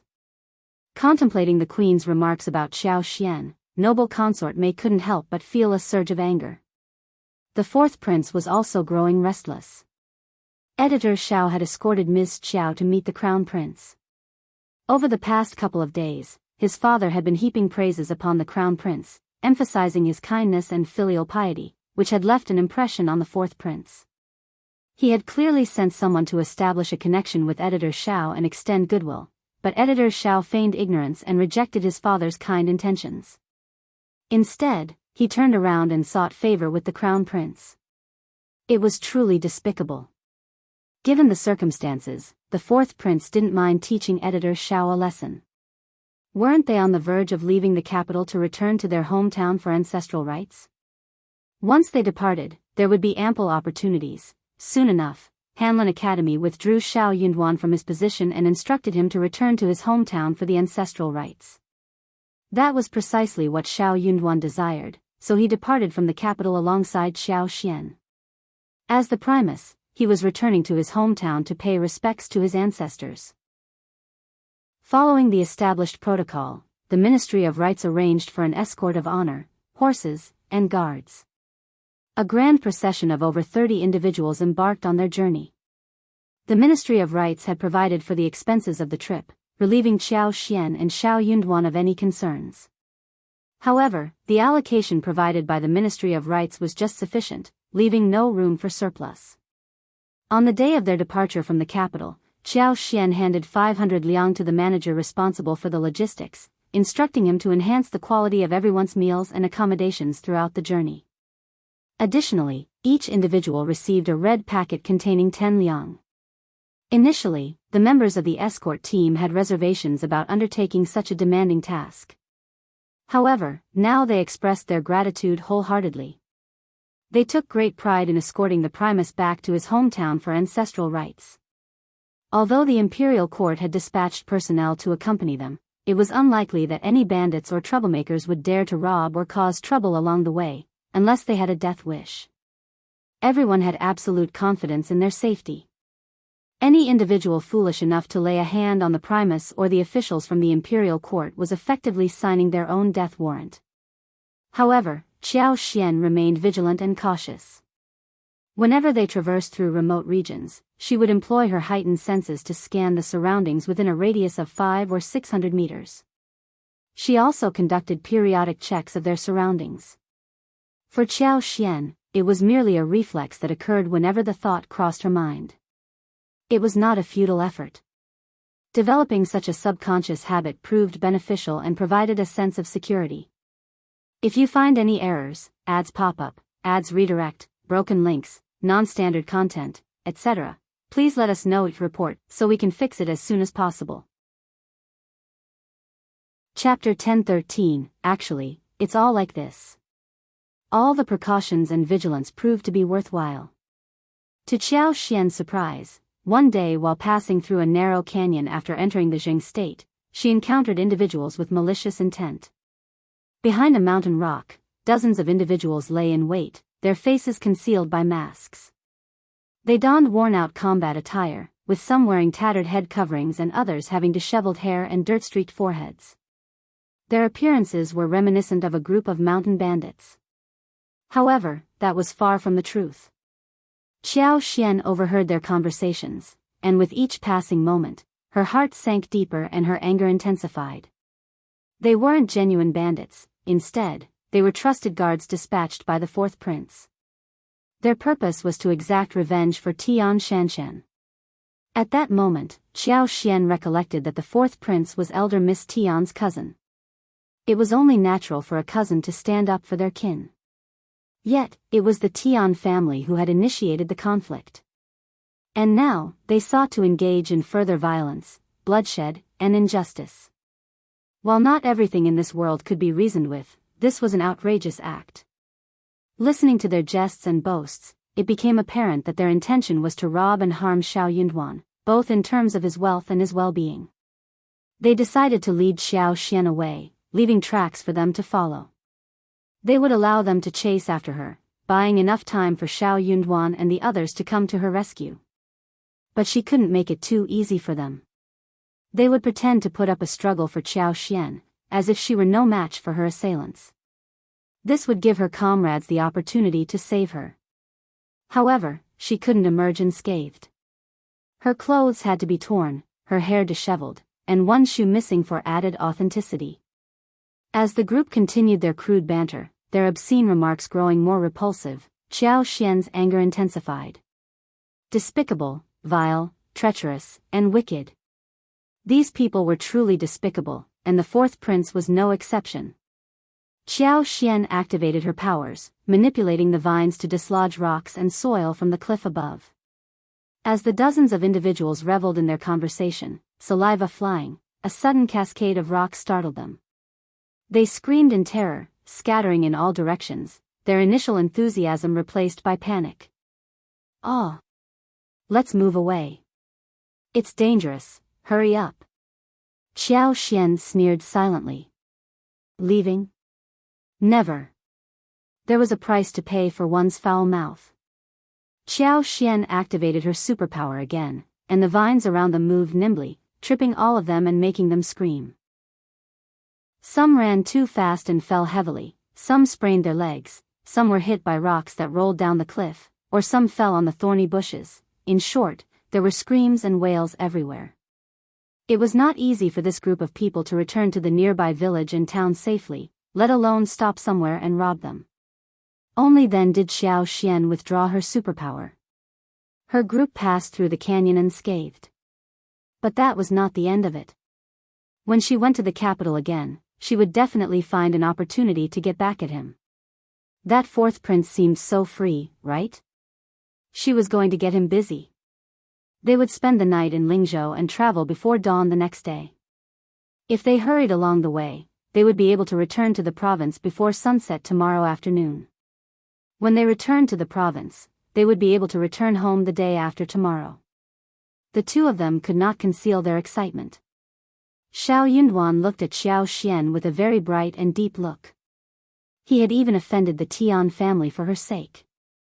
She should be able to see clearly how he treated her and never feel any worries. If you find any errors, ads pop up, ads redirect, broken links, non-standard content, etc., please let us know each report so we can fix it as soon as possible. Chapter 10:14, Embarrassed. Since that was the situation, they decided to consummate their marriage. While they were still in the capital, Xiao Yunduan asked Xianxia when they would consummate their marriage. Xianxia was taken aback and nearly fled in fear. She didn't want to escape, but Xiao Yunduan caught up to her swiftly. Despite his seemingly gentle demeanor, he gradually pressured her without giving her any room for ambiguity. Her face turned red, and she felt anxious. Eventually, she reluctantly nodded in agreement, but a consummation of their marriage was not appropriate within the capital's confines. The bustling city demanded their attention with numerous responsibilities. Xiao Yunduan had to remain vigilant every day, unable to find peace. It was better to postpone such a matter. Moreover, she wasn't truly prepared for it.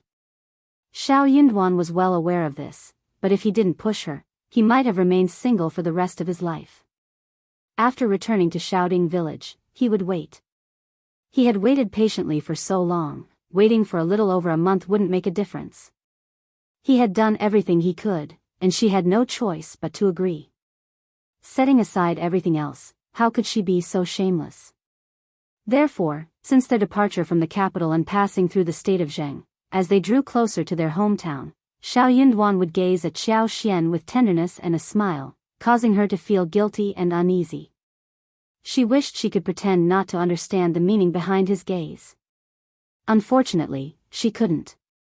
She understood it in an instant. Most importantly, he knew that she understood his intentions at a glance. As they drew closer, Xianxia grew increasingly flustered. Xiao Yunduan found amusement inwardly but maintained a composed demeanor, as if nothing had happened. Observing this, Xianxia became even more nervous. Since it was still early, Xiao Yunduan suggested they take a stroll together and have dinner outside before returning to the inn. Coincidentally, they nearly ran into County Magistrate Xiao and Madame Xiao, who were on their way to the capital. As County Magistrate Xiao's entourage passed by, they began searching for an inn to stay at. Sensing their presence, Xiao Yunduan and Xianxia quickly hid, wanting to avoid meeting County Magistrate Xiao's family at this time. When Xianxia noticed their family entering a medium-sized inn not far away, she couldn't help but feel a twinge of excitement. I really want to follow them. Most importantly, concubine Xing was not faring well. Dealing with that woman was no easy task, and witnessing her confrontations with Madame Xiao would certainly be interesting. Xiao Yunduan smiled. It's not very convenient. Just endure it for a while. We'll see them in the capital. True. Imagining the reactions of County Magistrate Xiao and Madame Xiao upon learning that the Xiao family had severed ties with them, they couldn't help but exchange smiles. Especially after learning how the emperor protected Xiao Yunduan and Xiao Xian, praising them for their contributions to the empire. If you find any errors, ads pop up, ads redirect, broken links, non-standard content, etc., please let us know each report so we can fix it as soon as possible. Chapter 10:15, So Angry. Her father, who was solely focused on climbing the ranks and driven by greed, must have been seething with anger. Wait, the news of Xiao Yunduan's promotion to intermediate Primus must have spread like wildfire, right? Her despicable father and Madame Xiao must have been filled with anxiety upon hearing the news. Indeed, that was exactly the case.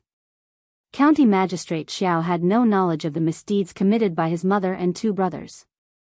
However, when news of Xiao Yunduan's promotion reached the county, he couldn't contain his excitement, sporting a constant smile.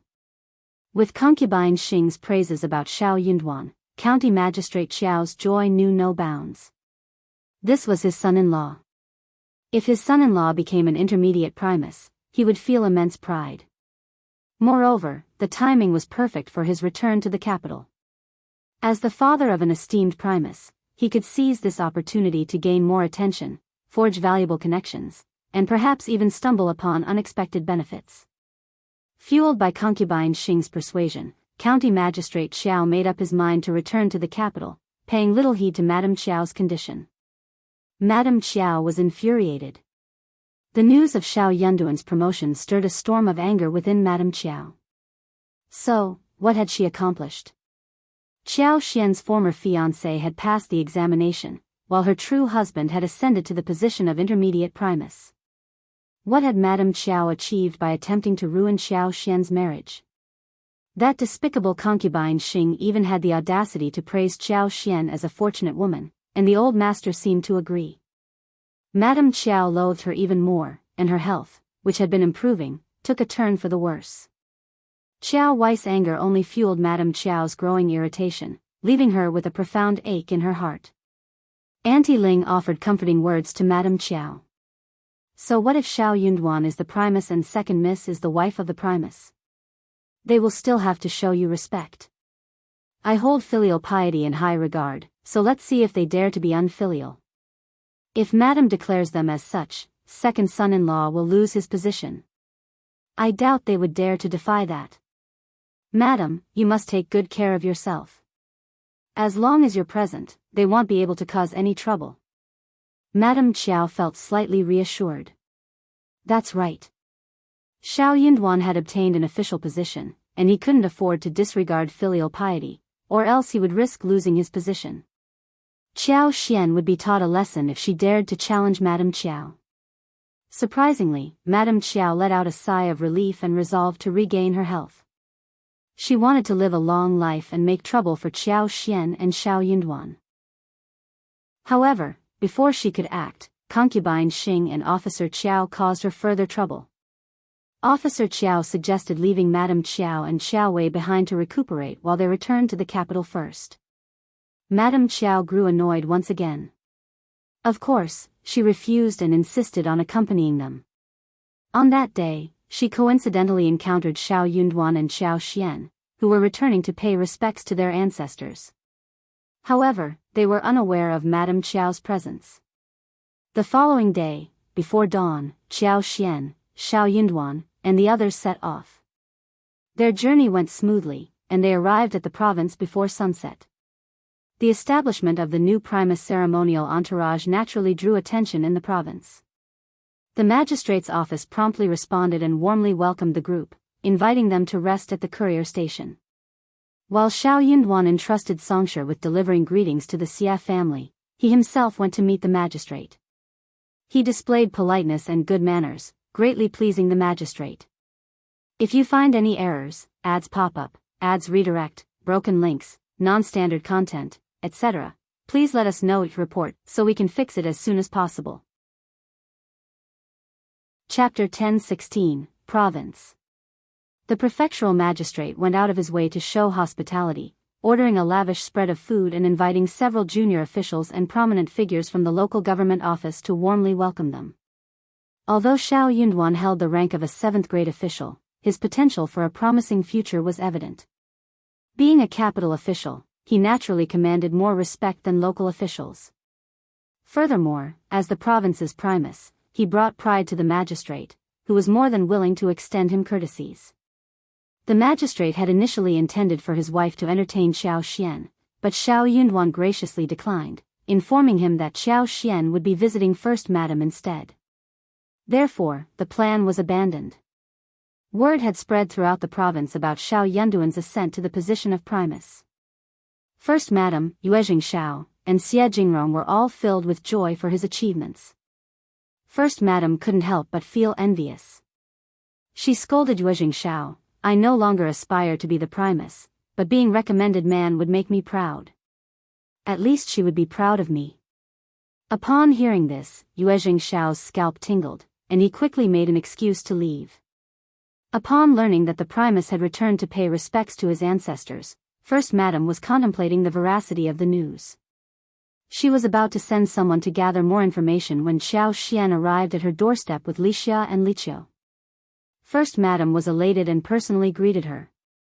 Xiao Xian felt a warm connection with First Madam, as if they were mother and daughter.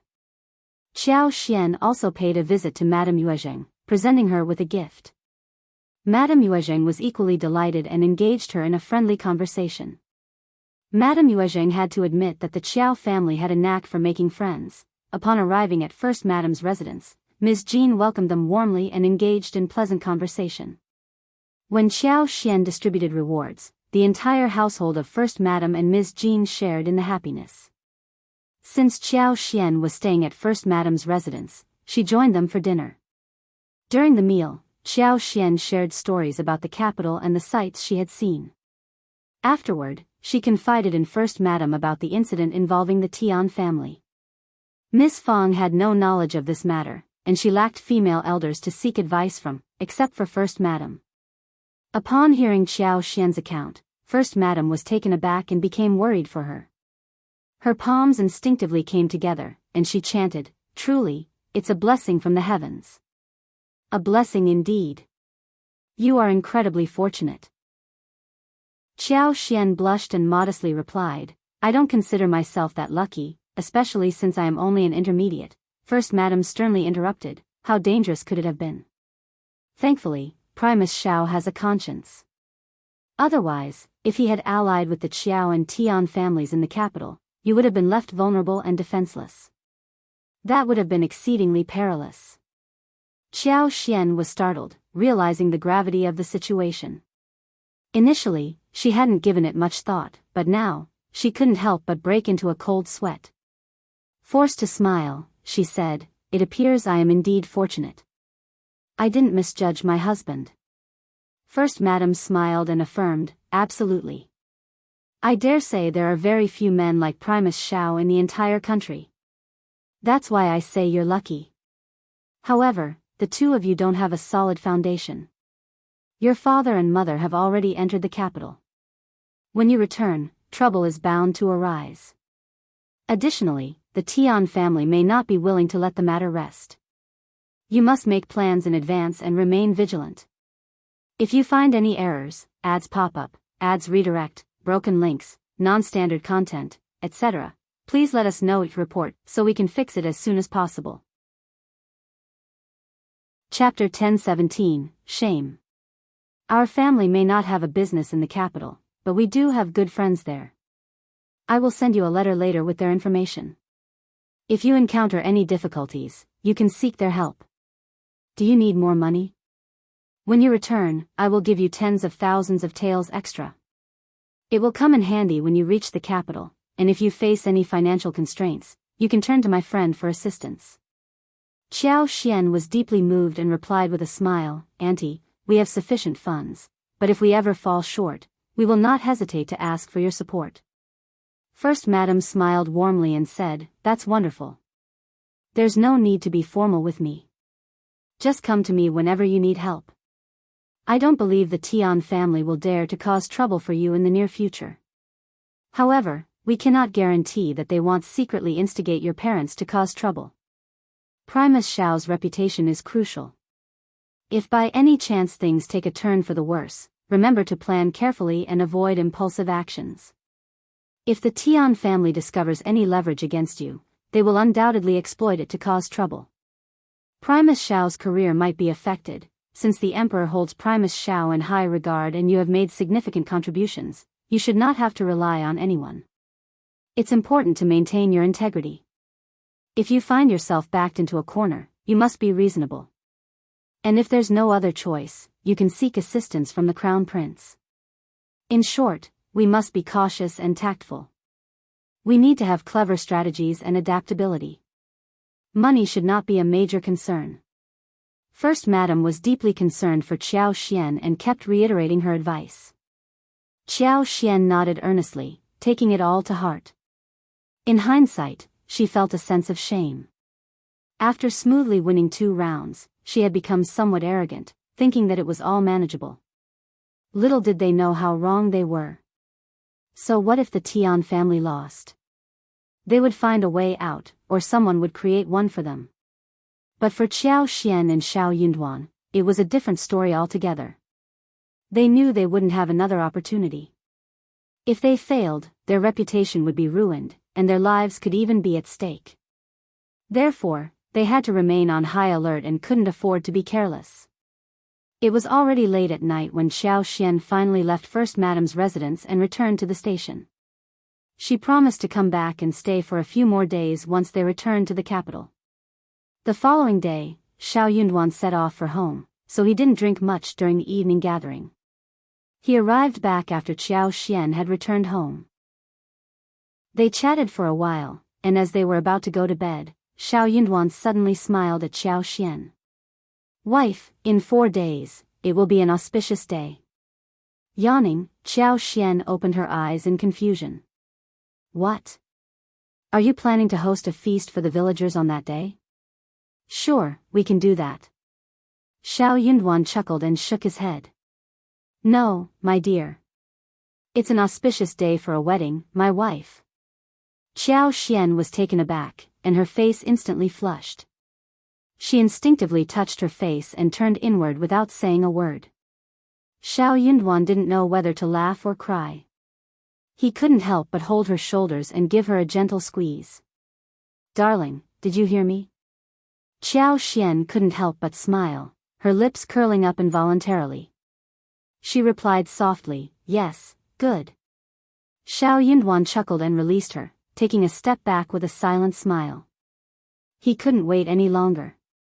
Since they were leaving the next day, they needed to meet Yuezhing Xiao and Xie Jingrong and return home first.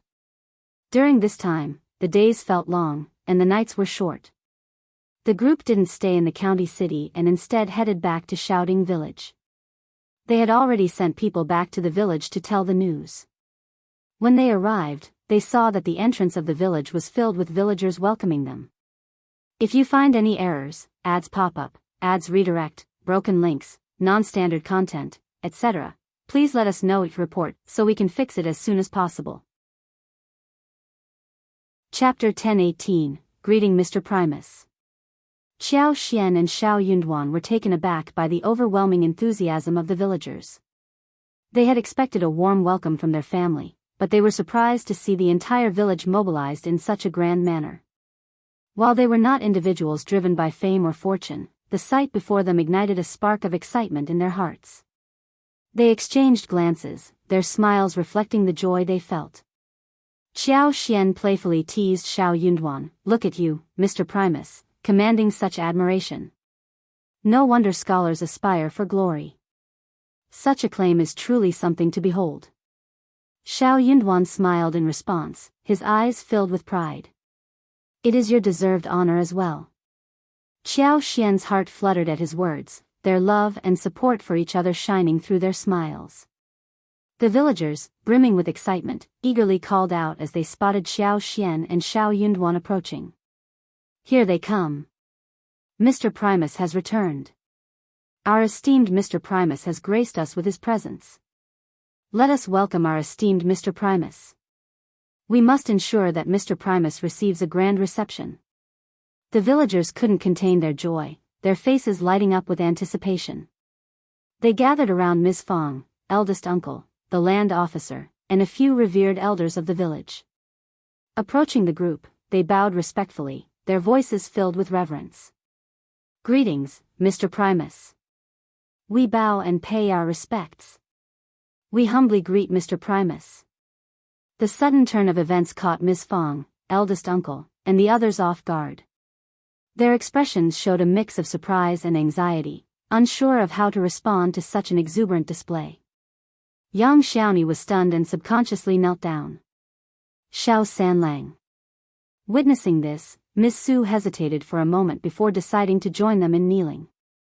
Xiao Yunduan and Xiao Xian were dumbfounded by the sight before them. No, they exclaimed simultaneously, quickly stepping out of the carriage and rushing forward. Xiao Yunduan assisted the land officer to rise, while Xiao Xian helped the female elders to their feet. Calling out, "Dad, Mom," she addressed Ms. Su and Yang Xiaoni, caught between laughter and tears. "Sister-in-law, third sister-in-law, please stand up. This is unnecessary." Upon seeing her two daughters-in-law kneeling, Ms. Fong grew infuriated. "What are you doing? Eldest son, third son, have you lost your minds as well?" Xiao Dalong and Xiao Sanlang swiftly helped their wives to their feet. Yang Xiaoni chuckled in embarrassment. "Oh, my legs simply gave out. I saw everyone else kneeling, so I followed suit." Laughter filled the air as the tension dissipated.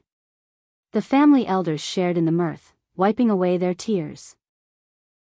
They then proceeded back to the village with Xiao Yunduan, while Xiao Xian accompanied the esteemed female family elder and Ms. Fong.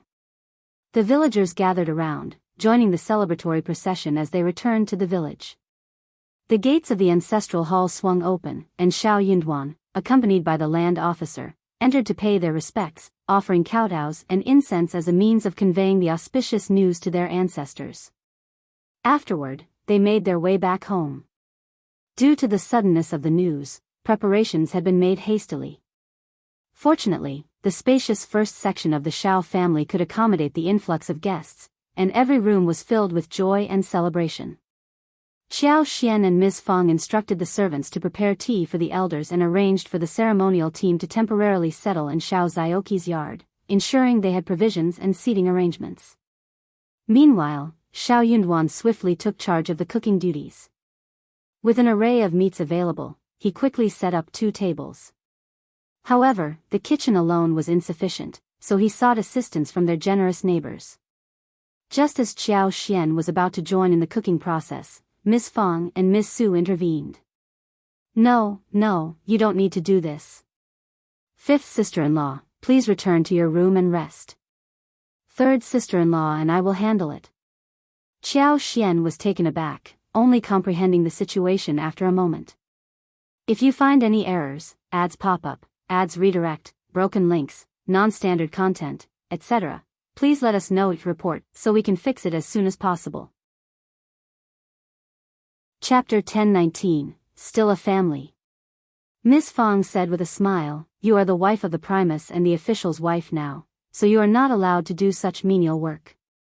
You are making them lose their lifespan. Go and rest." Xiao Xian. However, she couldn't help but find it amusing. Bursting into laughter, she replied, "Don't worry, Mom, I will cook 2 dishes for my husband and 2 dishes for my parents. Besides, I need to eat too." "What?" Ms. Fong was delighted to hear Xiao Xian's response. She thought her daughter-in-law was sensible and filial, and with her by her son's side, she had nothing to worry about. "It's rare for you to be so filial, but you don't have to go through the trouble today. Rest for a bit. You can be filial to your parents any other day. They won't miss a meal with Yun Duan around." Feeling touched, Xiao Xian smiled and said, "Mom, since you care about me, I will listen to you." All right. Now, go and rest.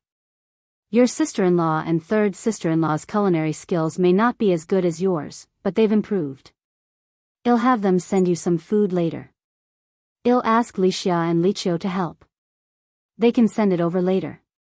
Xian smiled at Ms. Su and Yang Xiaoni and said, "Sister-in-law, third sister-in-law, we're family, so please don't treat me like an outsider. Let's maintain our close bond, just like before." Observing Ms. Su and Yang Xiaoni's respectful but somewhat helpless expressions, and hearing Ms. Zu's hesitant, Xian felt a bit uneasy. She didn't want there to be any distance between them. Since arriving in this world, she had acquired superpowers, wealth, a husband, and her relationship with her in-laws was also good. All she wanted was for everyone to remain close and continue living happily. That, to her, would be the ultimate perfection and happiness. She was not that petty. They were not arrogant just because they had obtained the power. Ms. Su and Yang Xiaoni were startled. Yang Xiaoni smiled embarrassedly. Can this work? Fifth sister-in-law, you're now the wife of the Primus and the wife of an official. Xiao Xian burst into laughter. Am I still the fifth sister-in-law? Yang Xiaoni nodded dumbly. Xiao Xian tried not to laugh. Well, as long as I am still your fifth sister-in-law, we will be the same as before. This really works. Sure. Alright, let's listen to fifth sister-in-law. Yang Xiaoni chuckled and looked much more relaxed. Ms. Su nodded with a smile, looking relaxed. Xiao Xian was still resting in her own yard when Ms. Su, Yang Xiaoni, Tao, Lixia, Liqiu, Ms.Yan, and a few other women helped her to make a meal. Xiao Yunduan and eldest uncle were eating with the land officer and the elders, and 3 tables were set up at the ceremonial team. Xiao Dalong and Xiao Sanlang greeted them. Xiao Xian did not eat in the yard, but stayed with Ms. Fong and the others somewhere else. After dinner, the land officer and the elders chatted with Xiao Yunduan and his son for half the night before they left happily. From the next day onwards, the house became a hub of liveliness. Relatives and friends arrived in a continuous stream, creating a bustling atmosphere akin to revolving doors and musical chairs. Xiao Xian found herself occupied for 5 to 6 days before finally getting a moment to catch her breath. When the auspicious day arrived, the family head led Xiao Yunduan to pay respects to their ancestors. To celebrate, the first branch of the Xiao family hosted a grand banquet, extending their warm hospitality to the villagers. If you find any errors, ads pop up, ads redirect, broken links, non-standard content, etc., please let us know each report so we can fix it as soon as possible. Chapter 1020, Home Party. After the long-awaited banquet finally came to an end, the Xiao family let out a collective sigh of relief. Everyone was overjoyed, yet completely exhausted. It had been a challenging journey, but they could finally bask in peace and tranquility, allowing themselves to rest properly. The banquet had attracted not only the villagers but also numerous relatives, friends, local dignitaries, former classmates, and others who came to extend their congratulations. Even the newly appointed county magistrate made a special appearance, accompanied by his grandmaster, to personally convey his good wishes. Impressed by the occasion, Xiao Yunduan requested the county magistrate to escort them to the county, generously offering him a gift of 300 liang. The Xiao family's humble abode was not spacious enough to accommodate such a large gathering, and Xiao Yunduan and Xiao Xian preferred to spend the next few days in the company of their family, rather than amidst the crowd.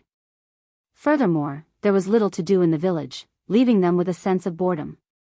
The sum of 300 liang would sustain them comfortably in the county office for well over a month.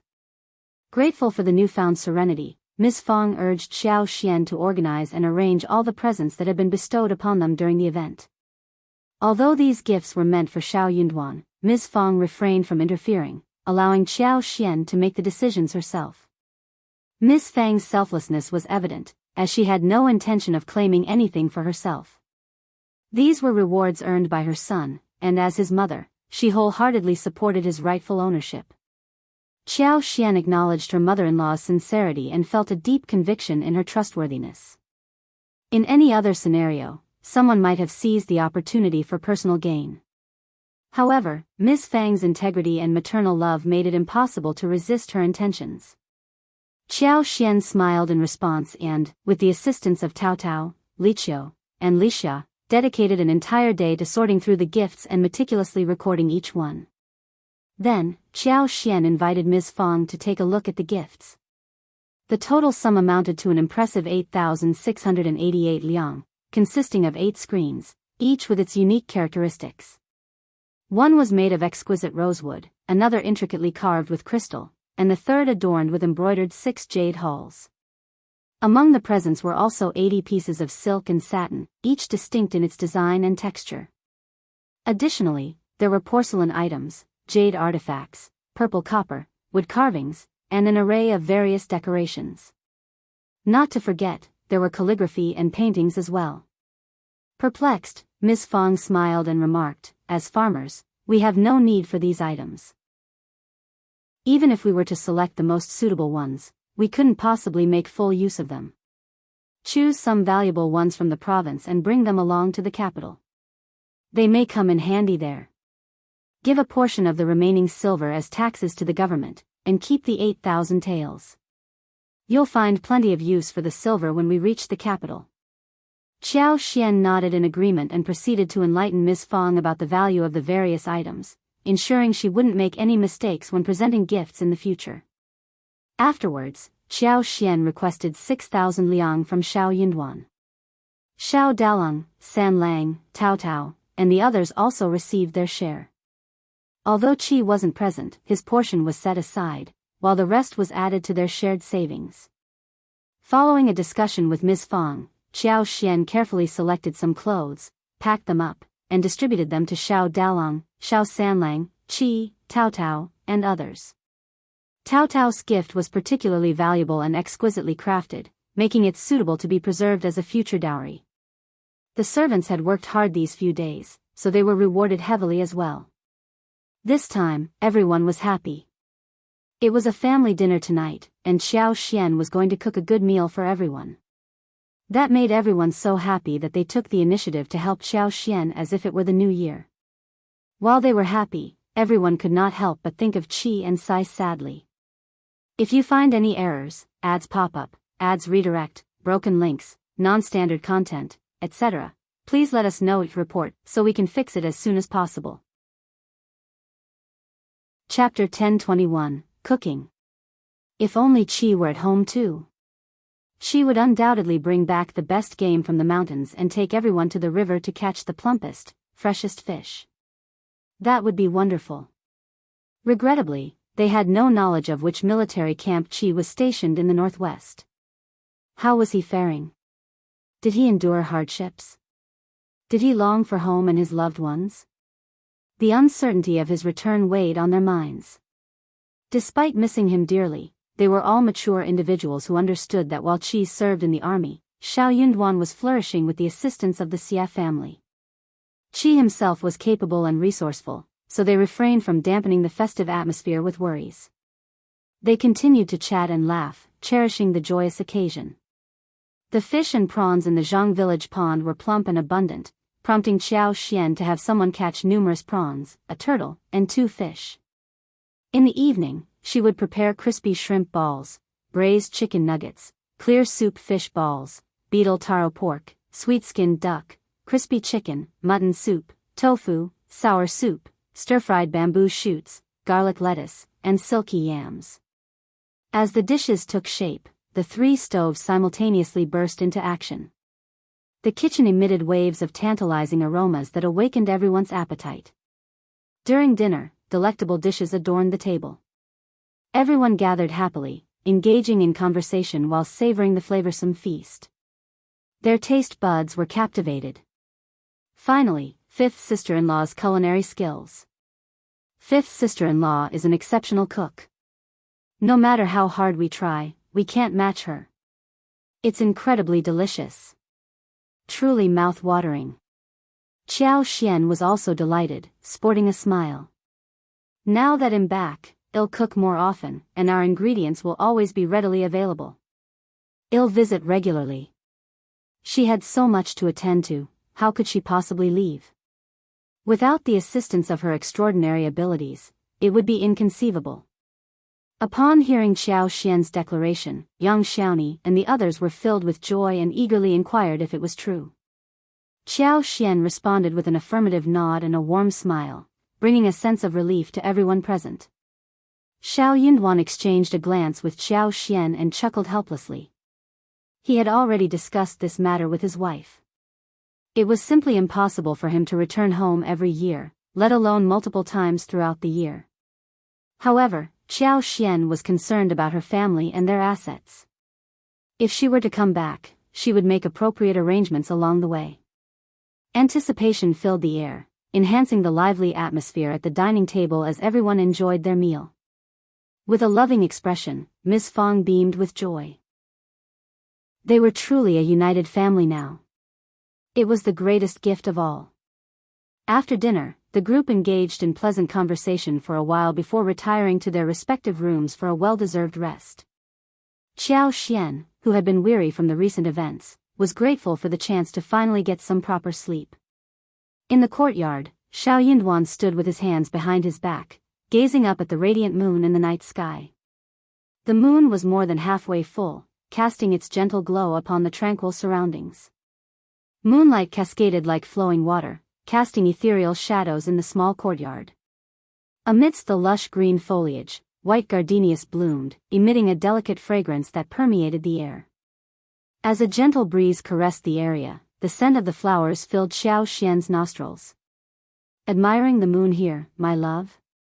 Having finished her bath, Xianxia noticed Xiao Yunduan's absence in their room and found him near the gardenia bush. She approached him with a smile, joining him in his moonlit reverie. If you find any errors, ads pop up, ads redirect, broken links, non-standard content, etc., please let us know to report so we can fix it as soon as possible. Chapter 1022, Moonlit Night. Xiao Yunduan affectionately embraced Xianxia as she got startled, attempting to break free. However, he seemed unusually resolute today, tightening his hold and preventing her from escaping. Though not physically strong, his determination was evident. As his hands touched her, Xianxia's skin grew warm, causing her cheeks to flush. With a smile, she protested, "What are you doing? Let go of me. Wife, let us consummate our marriage tonight," he whispered. What? Xianxia's eyelids twitched in surprise. Are you unwilling? His tone and expression softened, melting Xianxia's heart. Without thinking, she replied, "Of course not." Good, as long as you agree. Xianxia was left speechless. Xiao Yunduan's eyes, filled with affection, sparkled under the moonlight. A charming smile graced his handsome face, making her blush. Confused, Xianxia stammered, but the auspicious day has already passed. Earlier, he had mentioned that they would consummate their marriage on an auspicious day, but his plans had been disrupted by the whirlwind of his return and busy days that followed. How could he find the time? That day had passed without anything happening, leaving Xianxia slightly disappointed. Naturally, she would never admit it to Xiao Yunduan, or his ego would soar. However, Xiao Yunduan was already quite proud of himself. He chuckled and said, "So, you've been thinking about the auspicious day. My apologies. But don't fret. Today is also an auspicious day." Xianxia grew startled and blushed. Playfully, she landed a punch on his arm. "What nonsense are you talking about? I am not thinking about it." You, Xiao Yunduan burst into laughter. Yes, you are not thinking about me, but I am as well. Xianxia said proudly, "That is more like it." As Xianxia felt weightless, she realized that Xiao Yunduan had already scooped her up into his arms. Startled, she instinctively wrapped her arms around his neck. Their proximity brought their gazes together. In each other's eyes, their reflections appeared both clear and hazy. Their entwined gaze blurred their vision, stirred their hearts, and left their minds in a whirl. Feeling overwhelmed, Xianxia feigned composure and averted her eyes, her face and ears turning crimson.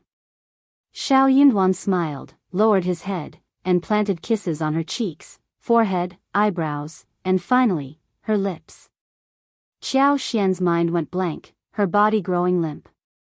Her heart raced in a flurry, causing her to panic. However, Xiao Yunduan only bestowed gentle kisses upon her. Chuckling softly, he carried her towards the bedroom. Thick curtains concealed their intimate moments, keeping them hidden from prying eyes.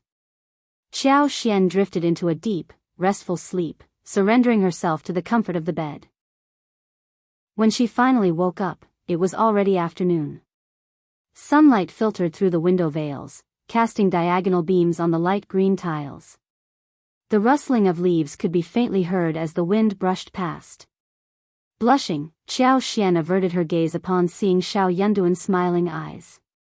Savoring the moment, Xiao Yunduan tightened his embrace and brushed his lips against her face. "Are you awake?" Today, it didn't matter if she slept in. Xiao Xian had no fear of gossip. Instead, she felt a heightened sense of embarrassment in Xiao Yunduan's presence. "If you find any errors, ads pop up, ads redirect, broken links, non-standard content, etc., please let us know each report so we can fix it as soon as possible." Chapter 1023, Finally Perfect. "Why aren't you up yet?" Xiao Yunduan playfully exclaimed. Xiao Xian wished he would vanish instantly. With a tender smile, Xiao Yunduan continued to nuzzle against her. "I can't bear to be away from my wife." "You," Xiao Xian blushed, feeling utterly powerless. Her embarrassment intensified, and she weakly punched Xiao Yunduan. "What do you mean you can't bear to be away from me? I don't believe it. You're just trying to make me happy." If he truly couldn't bear to be apart from her, why didn't he stop when she pleaded and cried? Therefore, no matter how gentle and refined a man appeared, he was still the same. Especially in certain circumstances, he couldn't be trusted. Anyone who believed him would be a fool. Xiao Yunduan chuckled and pinched her cheeks. "I'm not trying to coax you." Xiao Xian snorted, closed her eyes, and buried herself under the blanket. She didn't feel like talking to him at the moment. "Wife." Xiao Yunduan's voice sounded as he was carried away. "Sleep a little longer. I'll get up first. I'll ask Wuxia to stay in the outer room. When you're ready, just let her know, and I'll bring you hot water for a bath." "That sounds reasonable." Xiao Xian felt a hint of satisfaction and nodded from beneath the quilt. Xiao Yunduan smiled and got up. His wife was finally his. His heart finally found peace. He had always been afraid she would leave, fearful that she would disappear if he wasn't careful. He couldn't bear such an outcome, no matter what. As footsteps faded, Xiao Xian lifted her head from the blanket and let out a sigh of relief. She relaxed on the bed, limbs sprawled. Absently, she stared at the canopy above, allowing her mind to wander freely. Suddenly, the memory of last night flooded Xiao Xian's mind, causing her face to flush. She felt even more tender and vulnerable. Biting her lip, she rolled over with the blanket, letting out a soft sigh. However, a gentle smile tugged at the corners of her lips, and her eyes brimmed with affection. They were truly husband and wife now. From this point forward, they would stay by each other's side, supporting and cherishing one another for the rest of their lives. There was no turning back. And she didn't want to turn back. This man would eventually be hers. It had been worth the wait until now. No matter what, in this moment, she could see and feel how good he was to her. If she let him slip away, she would deeply regret it. In the first section of the family, everyone sensed that something had changed. Yet, no one could put a finger on it. Even young Xiaoni, not known for her keen perception, couldn't help but lean into Xiao Sanlang and whisper, "Brother Sanlang, don't you think fifth brother and fifth sister-in-law have grown so much closer? Look at them, they're inseparable and so affectionate." "Oh my, it's embarrassing to witness." Xiao Sanlang, being even more clueless, scratched his head and replied, "Really? I hadn't noticed. But now that you mention it, they do seem quite close."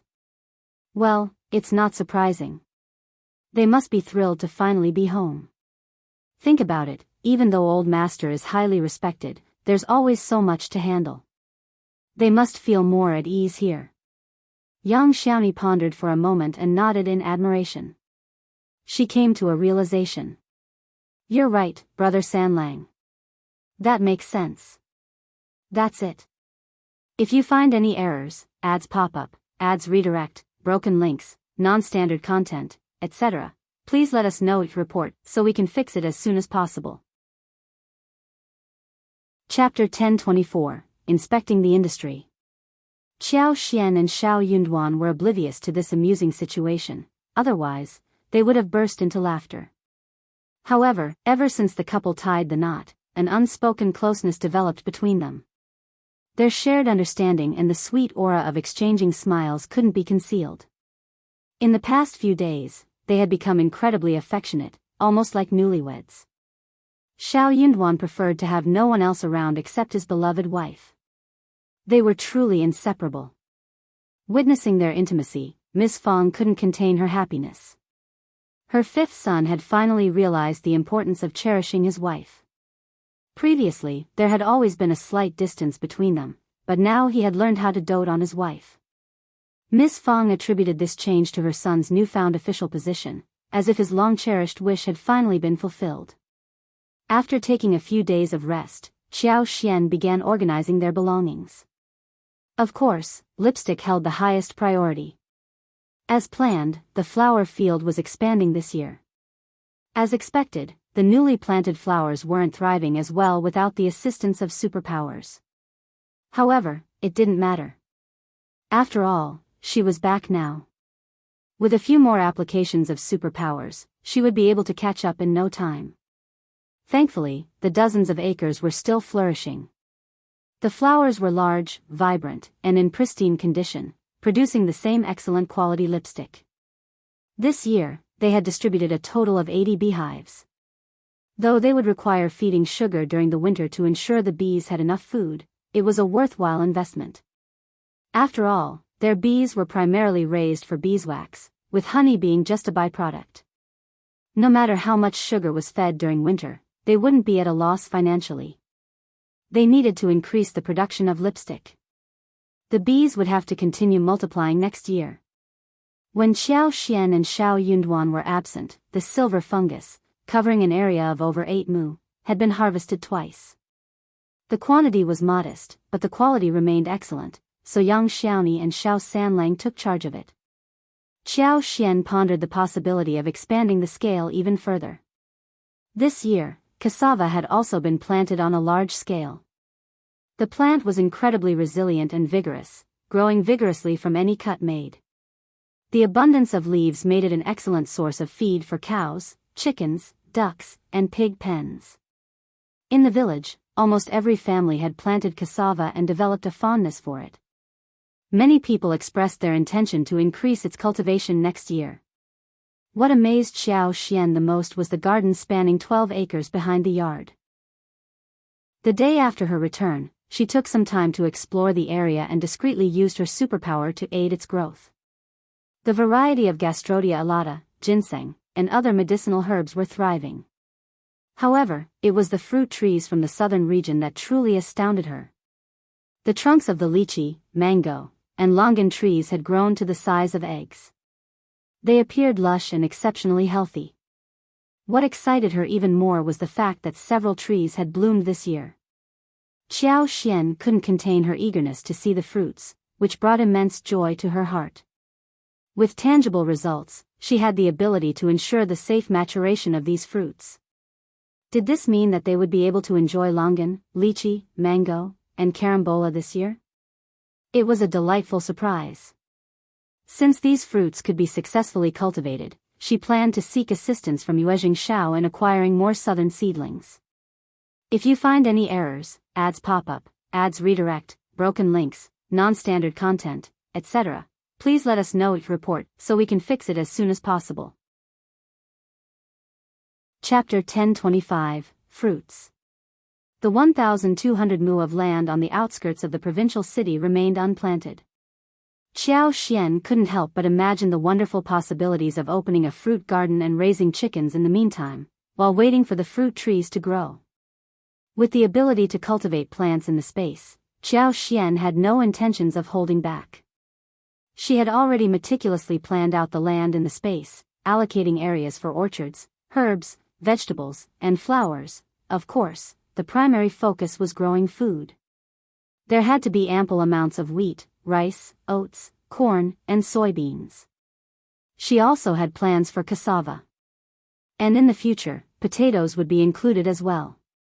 Xianxia gathered dozens of false starworts, Gastrodia alata, and other herbs, planting them alongside the ginseng and lingji in the space. The spiritual energy within the space was abundant. Even if the seedlings were initially frail and weak, it wouldn't take long for them to thrive and become robust. There were also numerous fruit trees. This aspect was exceptionally convenient as they could grow and mature rapidly. Lychee, longan, mango, papaya, dragon fruit, pomegranate, fig, loquat, cherry, watermelon. Xianxia didn't overlook a single fruit. Once the fruits ripened, she would pick and store them in the intermediate compartment of the hut. They would remain fresh and could be enjoyed at any time. When Xianxia accompanied Xiao Yunduan to the capital, the honeydew seeds weren't suitable for breeding. Hence, she entrusted Tao Tao and Ms. Su to cultivate and transplant them. During that time, she had attempted to infuse some superpowers into the seeds, but she wasn't certain if it would yield results. Judging by the current progress, it seemed to be quite effective, didn't it? The cantaloupe seedlings also appeared promising, with small melons already growing. They were incredibly adorable and charming. Tao Tao and the others observed her attentively. Xianxia also transplanted several trees into the space. With the application of her superpower, the fruit trees in the garden seemed to flourish even more, radiating vibrant greenery and boundless energy. As it was the busiest time for making lipsticks, Xianxia, Tao Tao, Yang Xiaoni, Chunyu, Chunfeng, and Lixia headed to the flower field to lend a hand. Accompanied by 5 girls from the village, Tao Tao took charge and the girls followed her instructions diligently. They were assigned to pick and wash the petals, while Chunyu and the others transported them to the house where the lipsticks were made. The process proceeded with remarkable efficiency and orderliness. Xianxia was highly satisfied with the outcome. She gave Tao Tao a thumbs up and complimented her, saying, "Tao Tao, you're becoming more and more capable." Tao Tao's eyes sparkled, her face beaming with pride and a hint of shyness. "Fifth sister-in-law taught me everything. I simply followed her instructions." Upon returning home, Tao Tao clung to Xianxia, tagging along wherever she went. Xiao Yunduan couldn't help but feel a little down when he saw their closeness as a married couple. Xianxia smiled and remarked, "Tao Tao is smart, that's why she's able to learn so quickly." Yang Xiaoni agreed, nodding emphatically. Yes, I'm not as capable as her. I'm only good with manual tasks. Using my brain and communication skills is quite challenging." Hearing this, everyone burst into laughter. The following day, Xianxia and Xiao Yunduan visited Jianghu village, exploring the surroundings. The lush creeping fig, the inviting tea house, and the fertile fields all brought Xianxia immense joy and a profound sense of accomplishment.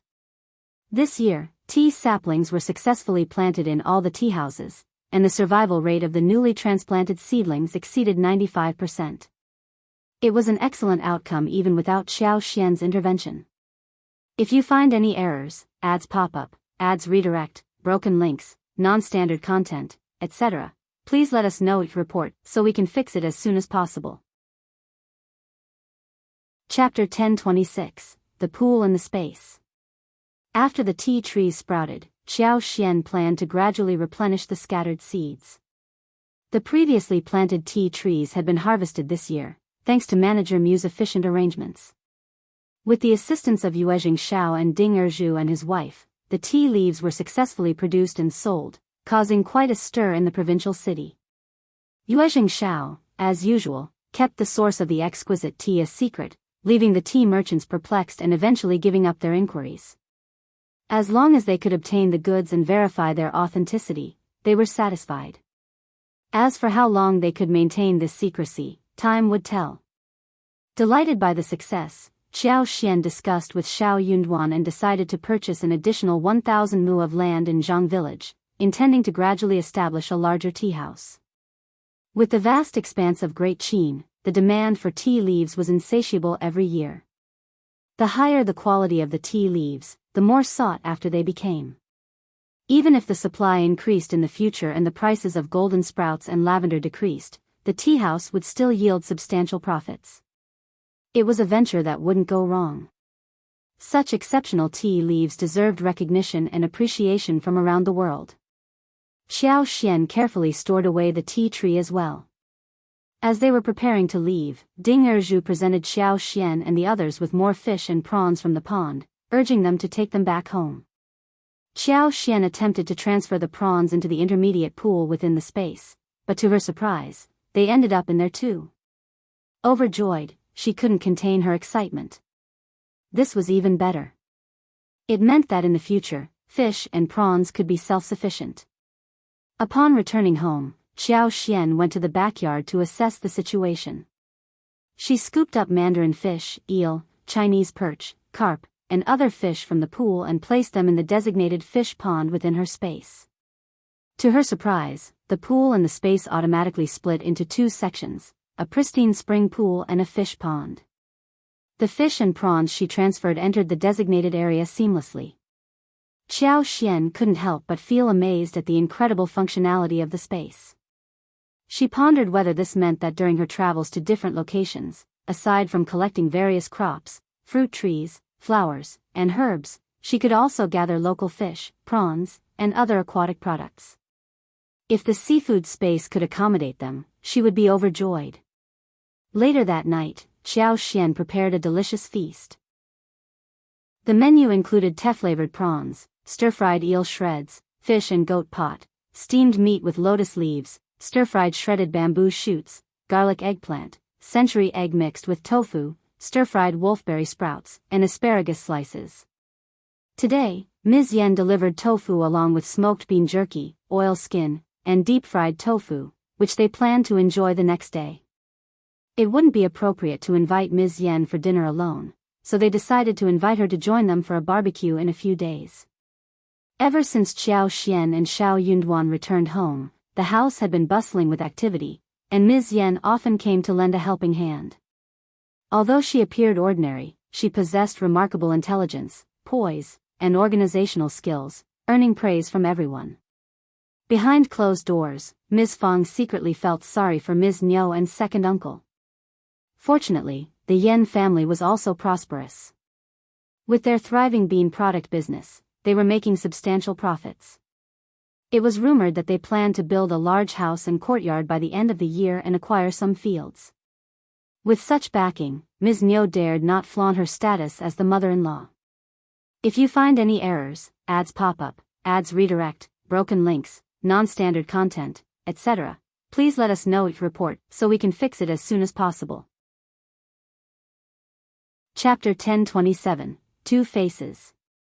It was amusing that when Xianxia accompanied Xiao Yunduan to the capital for the examination, Ms. Niu and second uncle were constantly making sarcastic remarks from outside.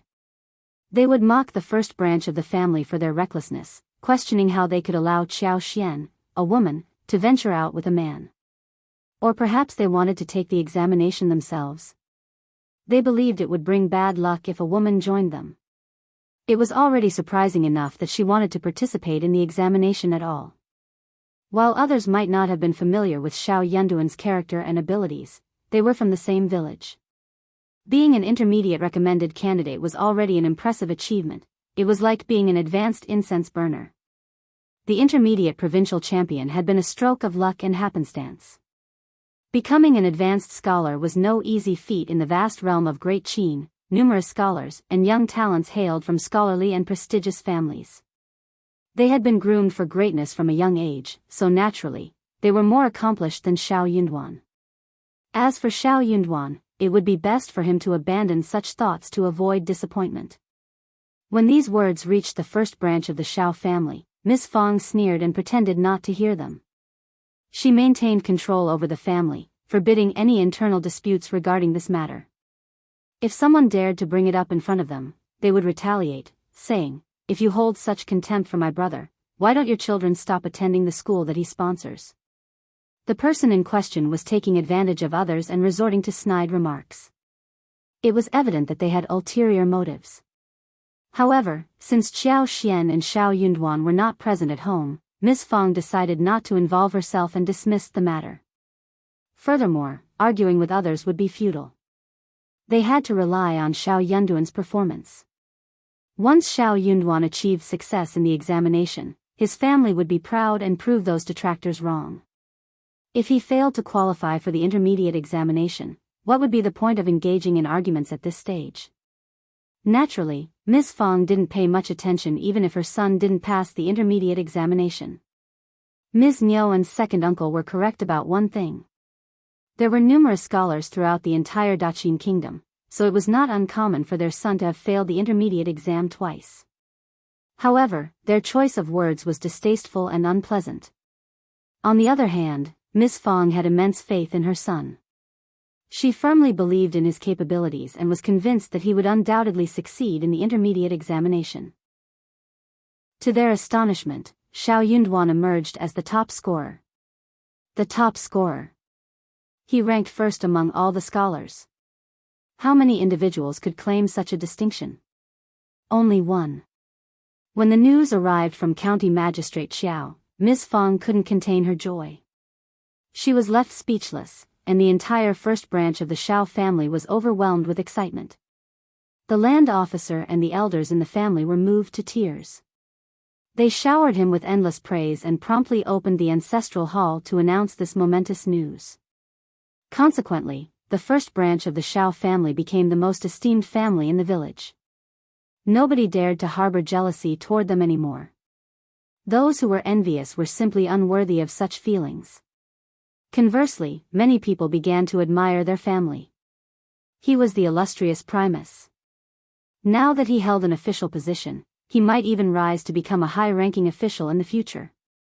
Thus, when Ms. Fang encountered Ms. Yan on one occasion, she taunted her with an air of arrogance, leaving Ms. Yan so infuriated that she departed without uttering a word. Unexpectedly, both Ms. Yan and second uncle displayed shamelessness by pleading with eldest uncle. They admitted their wrongdoing, expressed their reluctance to cause any further trouble, and vowed to respect their elder brother. They humbly implored him to restore familial harmony as it had been before. Ms. Yan slapped her own face and scolded herself for what she had done wrong and for turning over a new leaf. Second Li burst into tears and said that it was all his fault in the past, and now he knew that he was wrong. If you find any errors, ads pop up, ads redirect, broken links, non-standard content, etc., please let us know each report so we can fix it as soon as possible. Chapter 1028, Reject. Eldest uncle couldn't bear to witness his parents crying and begging before him. In a moment of impulse, he agreed to their request. But as he began to express this to Ms. Fang, she interrupted him with a cold smile. So, you're using Yunduan's reputation as the Primus to do favors for such a heartless person. You truly embody the role of Yunduan's biological father. Just take a look at their faces if Yunduan hadn't made it into the intermediate exam. Don't pretend you didn't hear anything. Eldest uncle furrowed his brow, torn and conflicted. He wasn't angered by Ms. Fang's reprimand. Instead, he let out a sigh and spoke, I understand. But Yunduan has already reached the intermediate level, right? Second brother and the others won't dare to repeat their actions. They merely wish to salvage their reputation. Yes, they're not merely seeking to salvage their reputation. Ms. Fang sneered. They also want to continue their bullying. Eldest uncle choked on his words. Well, you can't, it's not up to you. Ms. Fang retorted coldly. When the time comes, what will you do? Let me make it clear, I won't allow you to use Yunduan's name for this purpose. You'll have to wait for Yunduan's return. You can ask him yourself. If he agrees, I won't object. But if he disagrees, don't even think about it. In my opinion, Ms. Yan and her husband are two-faced and deceitful. They are excessively greedy. With the support of the Yan family, their two sons are working there and earning a considerable amount of money. Shouldn't they be satisfied? What more do they want? Ms. Fang had worked hard to distance herself from the second branch of the family, and she had no intention of allowing them to enter her home and spew nonsense. She reveled in her freedom and refused to acknowledge their existence.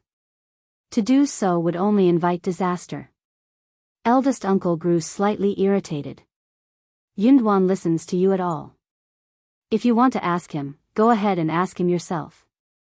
But Miss Fong had no intention of allowing that. Then why don't you reflect on why Yunduan listens to me? Look at what you've done. You're truly praiseworthy. Just ask Dalong, Sanlang, Qi, Tao Tao, none of them have any fondness for Ms. Niu and her husband. Not only did the second branch of the family wish to break away, but they even contemplated severing ties with the third branch. You. Eldest uncle grew even angrier. Miss Fong sneered in response. Yuanduan is the Primus, and he has the final say in our family. Don't bother running to the land officer and the rest of the family. Hee, it's futile. If Yuanduan doesn't agree, they'll disregard you. If you truly have no regard for our family and are so heartless, then let's divorce and divide the family. You can go with Ms. Niu and her husband. With those biting words, Miss Fong stormed off angrily, paying no heed to eldest uncle's thoughts.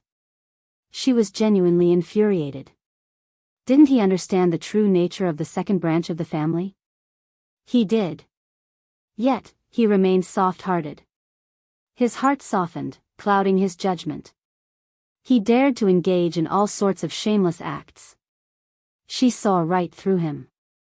Miss Fong grew so exasperated that she visited Ms. Niu and second uncle's home the next day, accompanied by her two daughters-in-law. She openly taunted the couple, leaving them greatly vexed.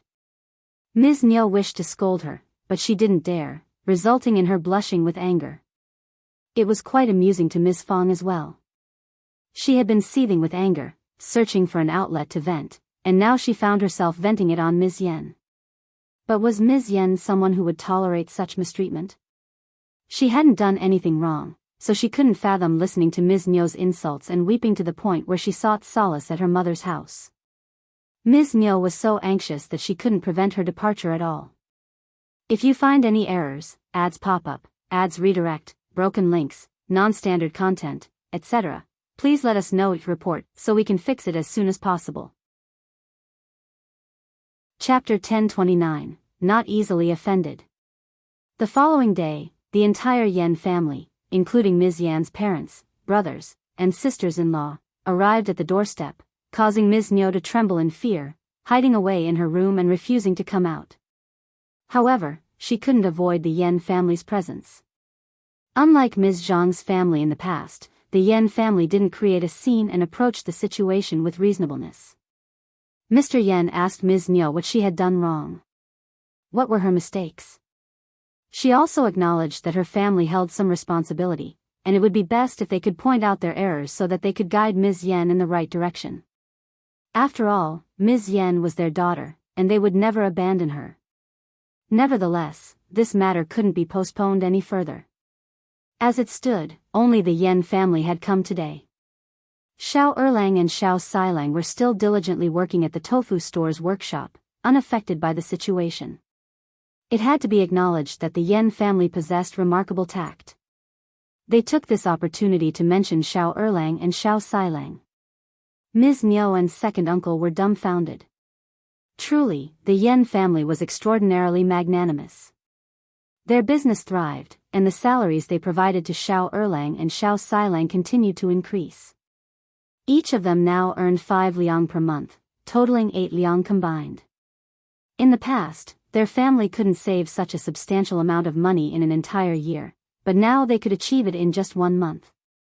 Without this income, Ms. Niu would go insane, let alone second uncle. Second uncle grew increasingly anxious, even praising Ms. Yan while reprimanding Ms. Niu. Ms. Niu felt a mix of anger and fear, but she had no choice but to admit her mistakes. She forced a smile and claimed that she had been so infuriated that she uttered a few thoughtless words to Ms. Yan, but they shouldn't be taken seriously.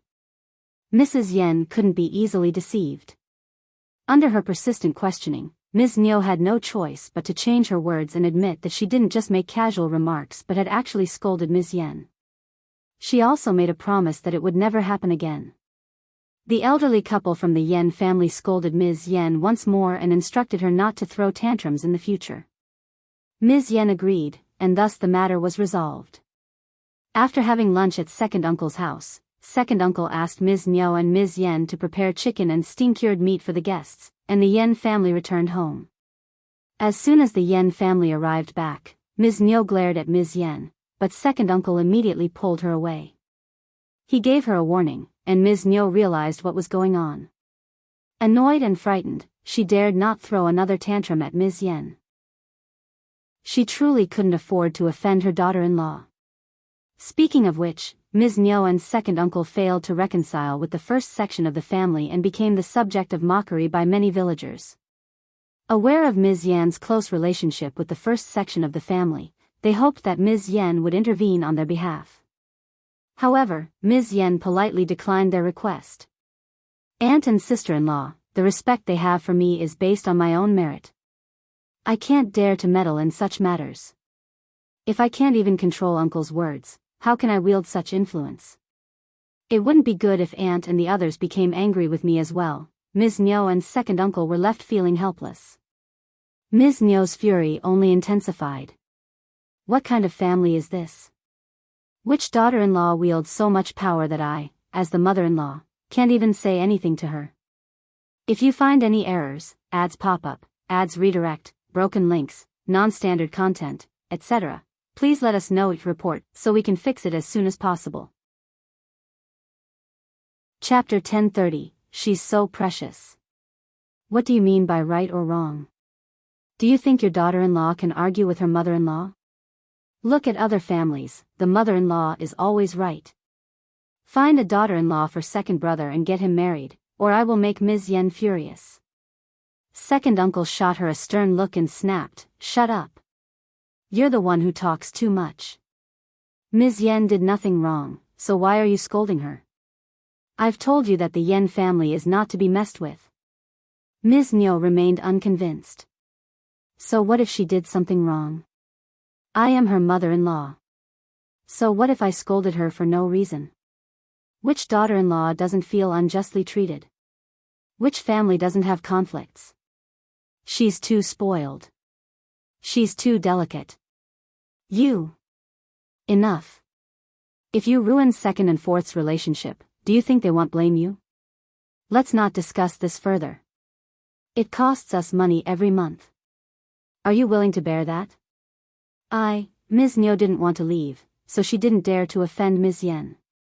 Tell second brother that you're his daughter-in-law. Hurry up and let him know that you're his daughter-in-law. Otherwise, we can't go on like this. Since then, Ms. Niu held a grudge against Ms. Yan, and Ms. Yan no longer made an effort to please Ms. Niu as before.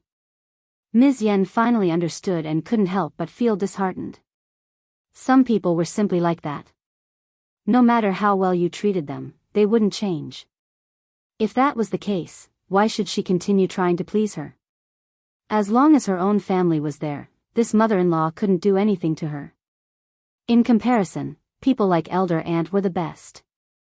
Without a doubt, even if her third sister-in-law did not come from a wealthy family, aunt still treated her well. If her third sister-in-law were to become her mother-in-law's daughter-in-law, she might not fare much better than her own brother and sister-in-law. When Xiao Yunduan returned to the village to pay respects to his ancestors, Ms. Niu and second Li, who had given up hope, felt a glimmer of excitement. Second Li pretended to be drunk and pleaded with Xiao Yunduan in front of everyone, hoping to mend their relationship. Eldest uncle blushed and looked at Xiao Yunduan with pleading eyes. Xiao Yunduan casually responded, "Second Li is just talking nonsense after having too much to drink. Third brother, please help him rest. How can we involve the land officer, the chief, and the elders in making a decision? What does second Li think of our family?" Eldest uncle's face turned even redder. Xiao Sanlang grew irritated. He nodded and instructed two men from their tribe to escort second Li away before anything else could be said. Xiao Yunduan smiled at the land officer and the others, as if nothing had happened. He continued enjoying the food and drinks, and everyone followed suit with smiles. Soon, the incident was forgotten and put behind them. Deep down, everyone understood. Mr. Primus was indeed an exceptional scholar. He was steadfast in his principles and had a clear understanding of the situation. It was impossible to threaten him. It was clear that the fault lay with Mr. Primus. The Xiao couple had crossed a line. Even before Mr. Primus' return, they had spread gossip about him. Their actions were unforgivable. Now, it was too late for them to seek favor. Did they really believe that everyone should give in to their demands and let them do as they pleased? At this point, the second section of the family had lost all hope of reconciling with the first section of the family. During the banquet, Xiao Meiling and her husband, who were already married, also attended to offer their congratulations. The first section of the Xiao family treated them like any other relatives, without any special treatment. If you find any errors, ads pop up, ads redirect, broken links, non-standard content, etc., please let us know your report so we can fix it as soon as possible. Chapter 1031, Fighting. It was ridiculous that Xiao Meiling still hadn't realized her position. She felt neglected by the first section of the family, and her face darkened throughout the event. She had expected someone from the first section to acknowledge her after making such a scene. However, not even a servant like Chunyu bothered to pay her any attention. Chunyu simply pretended not to see her and warmly greeted other guests with a smile. Xiao Meiling felt even more aggrieved. She wanted to create a scene but didn't dare to do so on such a significant occasion.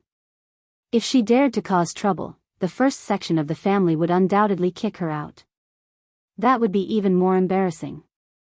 Furthermore, with Xiao Yunduan as the Primus, she felt a sense of fear. In frustration, Xiao Meiling stomped her feet and returned home in a fit of anger, thinking that ignorance is bliss.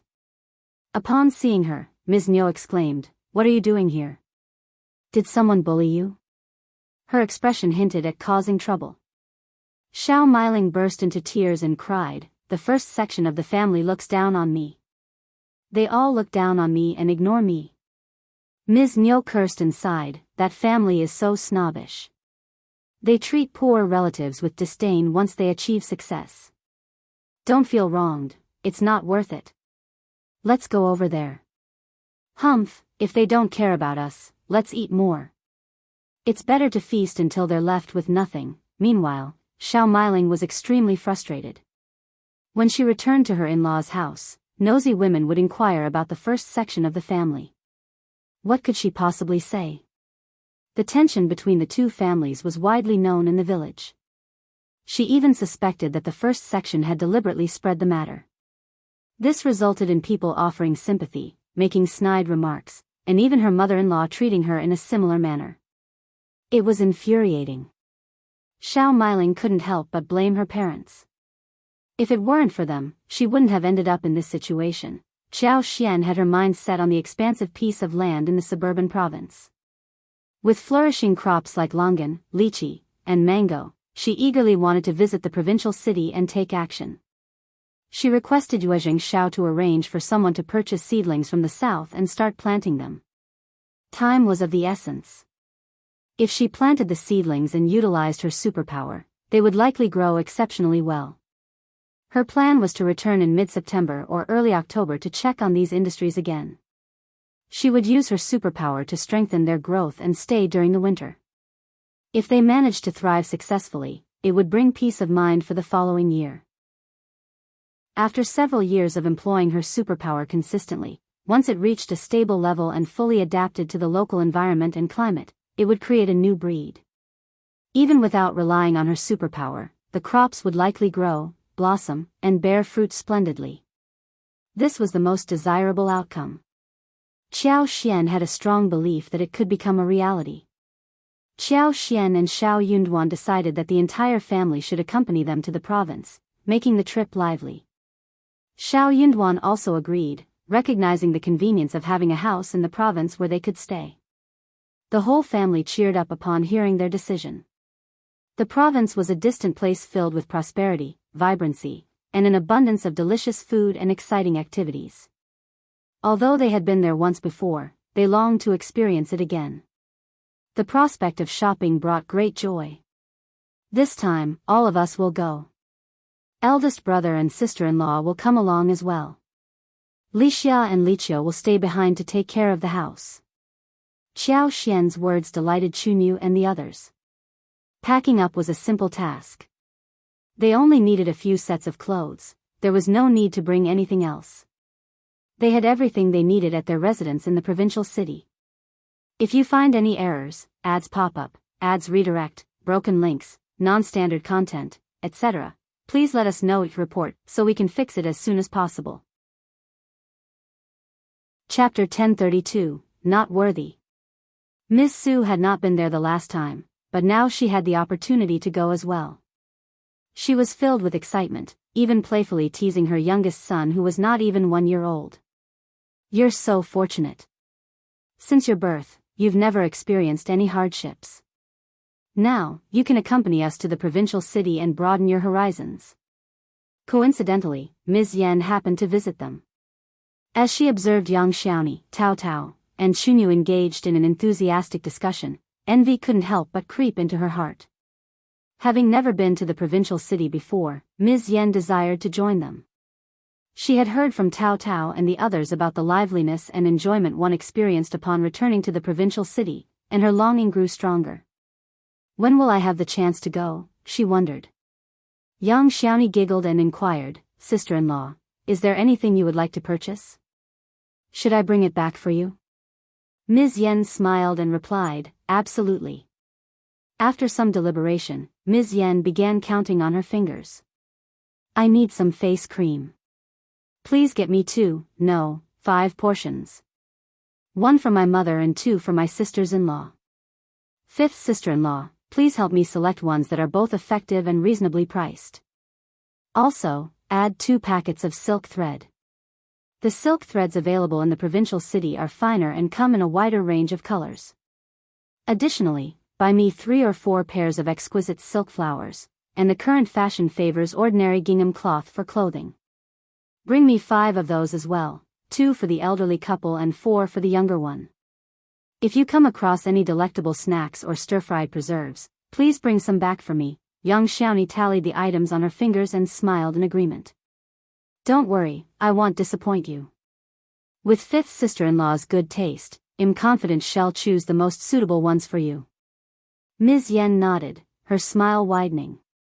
Absolutely. Curiosity got the better of Yang Xiaoni, and she couldn't help but ask, are you buying so many clothes for your father-in-law and mother-in-law? Ms.Yan pursed her lips and whispered under her breath, give it to them. I don't mind spending so much money, but certain individuals are simply unworthy. I bought those for my own parents. Initially, I was considering not bringing them home if 3rd sister-in-law told anyone about it, but I'll take them to my parents' house instead. Yang Xiaoni was aware of the recent events concerning the second branch of the family. Additionally, she had experienced mistreatment from her own family in the past, so she could empathize with the situation. Letting out a sigh, she remarked, you're right. There are all kinds of people. Some individuals simply don't deserve to be cherished. Fortunately, your family is capable and can handle any situation without fear. Ms.Yan smiled and exchanged a knowing glance with Xiao Xian. If it weren't for 5th sister-in-law, their family wouldn't be in such a favorable position now. She would always remember this kindness. Having purchased the food, Ms.Yan intended to keep what she needed for herself. Ms. Niu wouldn't dare to snatch the food from her own family. At most, they would share it. Besides the dividends, her husband's monthly salary had reached 7 liang. The couple deducted 2 liang and saved the remaining 5. With money in their hands, they didn't have to rely on anyone to fulfill their needs. Naturally, they had no fear of unreasonable demands from their mother-in-law. Not only her husband and second brother, but Xiao Meiling's husband and father-in-law also worked at the Yan family's bean production workshop, earning 2 liang each month. There was no justification for her to be unjustly treated.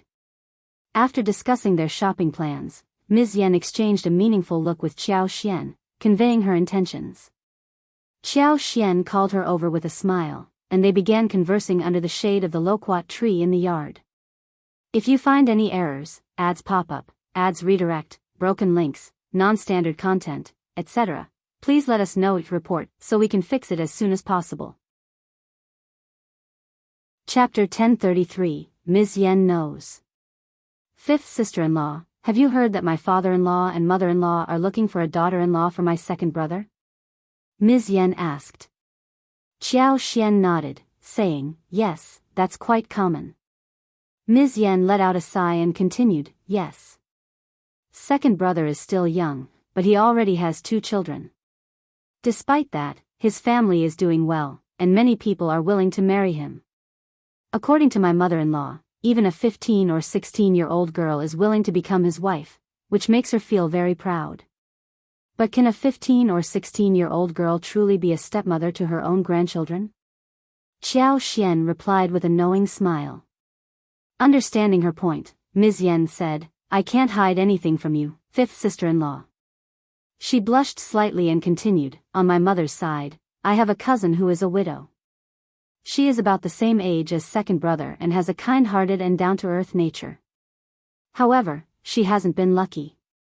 After her husband, the only son in the family, passed away, her husband's clan pressured her to adopt a child around 7 or 8 years old to carry on the family lineage. Think about it, fifth sister-in-law. How can we adopt a child who is already aware of his biological parents? How can he not feel attached to them? Even if we adopt him, it would just be raising someone else's son. My cousin refused, so she returned to her maternal family. While her parents, brothers, and sister-in-law are supportive, relying on them in the future after her parents pass away may not be ideal. Since second brother is looking for a daughter-in-law, my mother wants to propose this idea for her. What do you think, fifth sister-in-law? Ms.Yan knew that Xianxia understood the situation.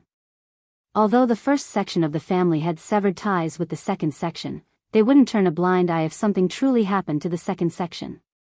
As for the second section of the family, they would undoubtedly be satisfied with their daughter-in-law chosen by the first section. Ms.Yan sought Xiaoxian's opinion because she knew that fifth sister-in-law was clever and had a plan in mind. If she could help, it would be easier for her family to navigate this matter. However, Ms.Yan had no intention of informing her father-in-law and mother-in-law about the proposal. While her father-in-law might be accepting, her mother-in-law would certainly react with anger. If she were to suggest it, it would be met with immediate rejection.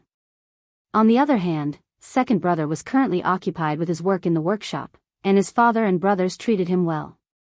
If they were to approach him and suggest meeting his potential daughter-in-law, he would likely agree without much hesitation.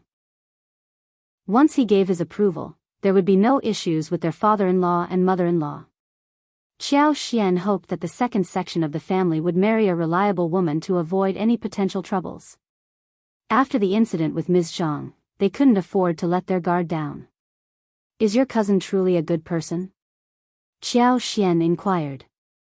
Ms.Yan nodded, a smile gracing her face. Of course, I can vouch for her. Xiaoxian smiled, finding reassurance in Ms.Yan's response. It made sense that Ms.Yan wouldn't accept her cousin if she wasn't genuinely good-hearted, considering she would become her sister-in-law upon marriage. I will discuss it with my mother-in-law first, and then I'll let you know, Xiaoxian assured. All right, I'll wait for you, fifth sister-in-law, Ms.Yan replied with a smile. Don't worry, I'll come again this evening. When Xiaoxian relayed the proposal to Ms. Fang, she also believed it was for the best. Ms.Yan desired a good match for Xiao Erlang more than anyone else, so she was likely to support the idea. After delivering the message to Ms.Yan, the first section of the family set off for the province the following day. The villagers couldn't help but feel envious. The first section of the Xiao family had achieved great success, and everyone in their family had gained recognition. Many villagers had never dared to dream of going to the province in their lifetime, yet the Xiao family went there so effortlessly. Concerned that Ms. Niu might divulge the engagement plans to Xiao Erlang, Ms. Yan decided to tell her mother straight away. If you find any errors, ads pop up, ads redirect, broken links, non-standard content, etc., please let us know your report so we can fix it as soon as possible. Chapter 1034, Wife. Mr. Yan and Mrs. Yan graciously invited Xiao Erlang and his brother to their home for lunch. After informing them about the invitation, they requested Mei-Qing to come over and meet Xiao Erlang. If he found her interesting, they hoped he would consider settling down. Xiao Erlang found himself tempted by the proposition. He had already given up on pursuing Ms. Zhang, determined not to cause her any further trouble. His family couldn't tolerate the torment she had inflicted upon them, and he was concerned that she might lead his children astray. Realizing that he was still young and that his children shouldn't grow up without a mother figure, he understood the importance of eventually getting married. However, he didn't trust his mother's taste in choosing a partner for him. Additionally, he wasn't keen on marrying a girl as young as 15 or 16. He doubted she would be capable of caring for his child. It seemed more reasonable to consider marrying a young widow. After all, hadn't his father remarried? Furthermore, given that the elderly couple from the Yan family had requested to play matchmakers, it felt inconvenient for him to refuse their proposition. Reluctantly, Xiao Erlang agreed to meet Mei-Qing the following day. On the designated day, Mei-Qing arrived at the Yan family residence. To Xiao Erlang's surprise, he found himself quite taken with her and immediately agreed to proceed. Upon returning home, he informed his father, who initially expressed discontent, wondering why his son, with such a privileged background, would choose to marry a widow. He pointed out that there were many suitable young girls available. Hearing Xiao Erlang's explanation, his lack of trust in his mother's judgment and concerns about his own youth and ability to care for a child, his father, second uncle, hesitated. Second uncle also had doubts about Ms. Nyo's judgment, fearing that another woman like Ms. Zhang would cause chaos in the household. After a brief moment of hesitation, seeing that his son was willing, second uncle decided not to voice his concerns any further. However, when Xiao Erlang relayed the news to Ms. Nyo, she exploded in anger. "What did you say? You're going to marry a widow? You disappointing child, you'll be the death of me with your thoughtless decisions." She had recently been upset with the rest of the family, so she saw the opportunity of finding Xiao Erlang a daughter-in-law as a chance to show off. In fact, because of her, many daughters-in-law and women in the village had been currying favor with her and introducing her to their relatives in the past few days. She felt incredibly smug and proud. Therefore, she had been eager to be selective until now. But then, her son actually came and told her that he wanted to marry a widow. A widow. Ms. Nyo felt as if she had been slapped in the face. However, the more she resisted, the more determined Xiao Erlang became. He patiently explained to his mother that he already had 2 children, and marrying a widow would make him more capable of caring for them. It was better than marrying a young girl who was 15 or 16 years old. How could she possibly know how to be a mother? Moreover, at 25 years old, he didn't want to marry someone much younger than him. Furthermore, he had seen Mei-Qing before and believed she was a genuinely good person. She was the perfect match for him. But no matter what, Ms. Nyo refused to accept it. Xiao Erlang became irritated and decided not to explain any further. In short, he wanted to marry Mei-Qing. If his mother didn't help him, he would find a matchmaker and make it known that he definitely wouldn't marry the girl his mother chose. Second uncle also scolded Ms. Nyo, reminding her that since Xiao Erlang had set his sights on Mei-Qing, she couldn't blame his parents in the future and should refrain from interfering. Ms. Nyo grew increasingly frustrated as she couldn't persuade the father and son, so she reluctantly agreed. After all, it was a second marriage, so there was no need to be overly particular. Moreover, Xiao Erlang urgently needed a daughter-in-law to come back and take care of the children, handle household chores, and so on.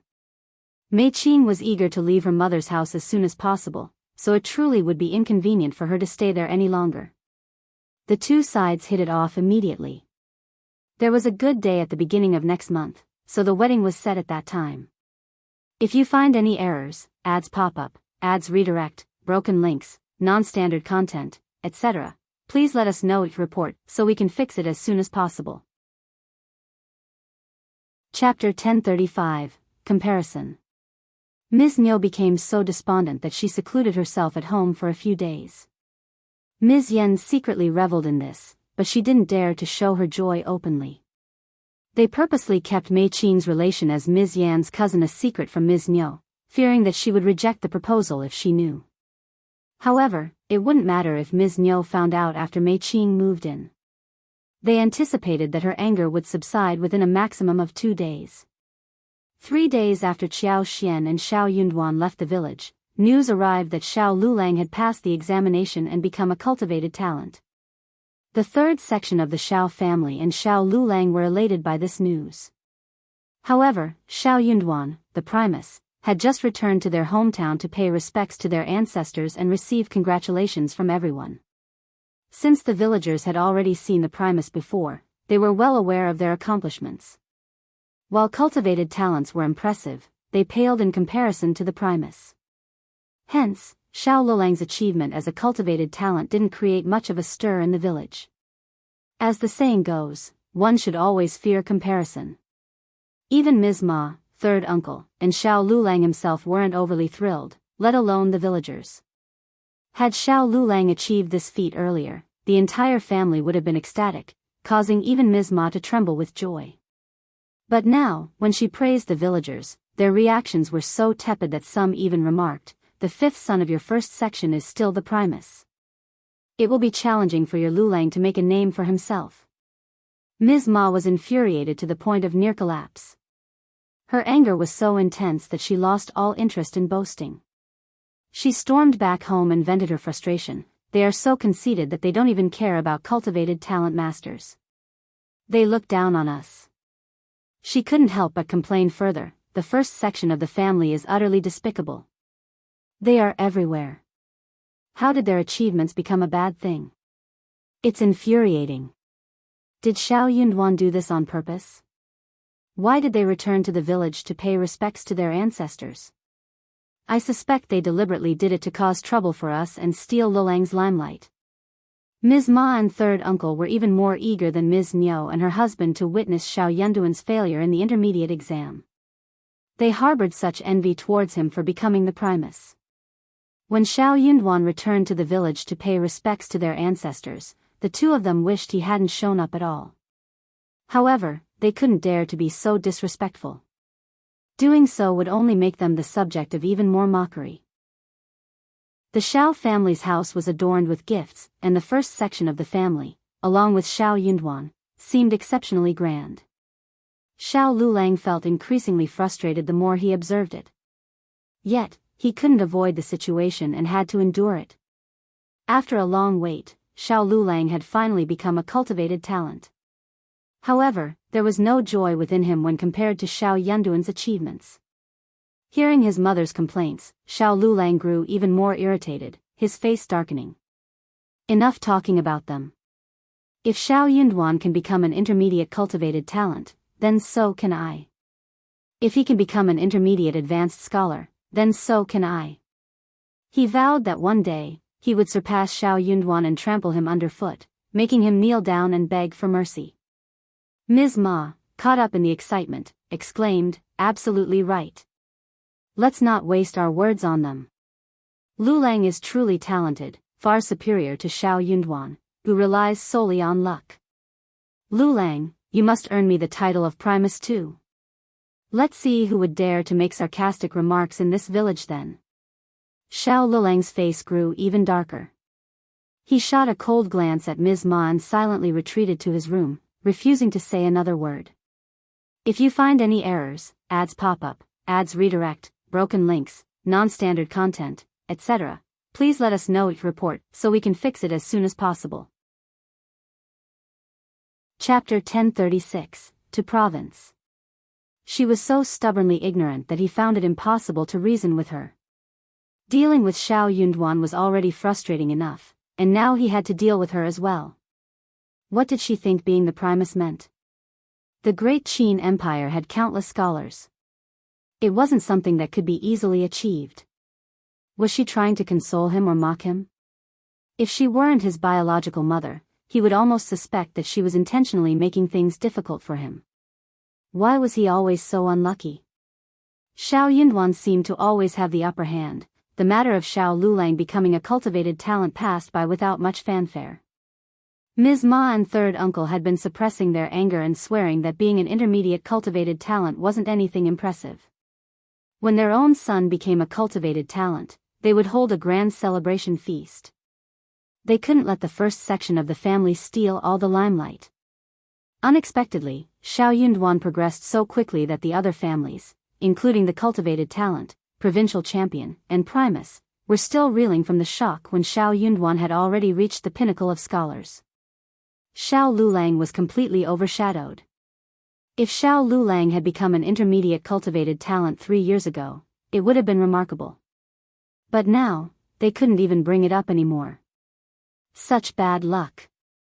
Upon arriving at the province, Qiao Xian and Xiao Yunduan began to settle in happily, tidying up their surroundings.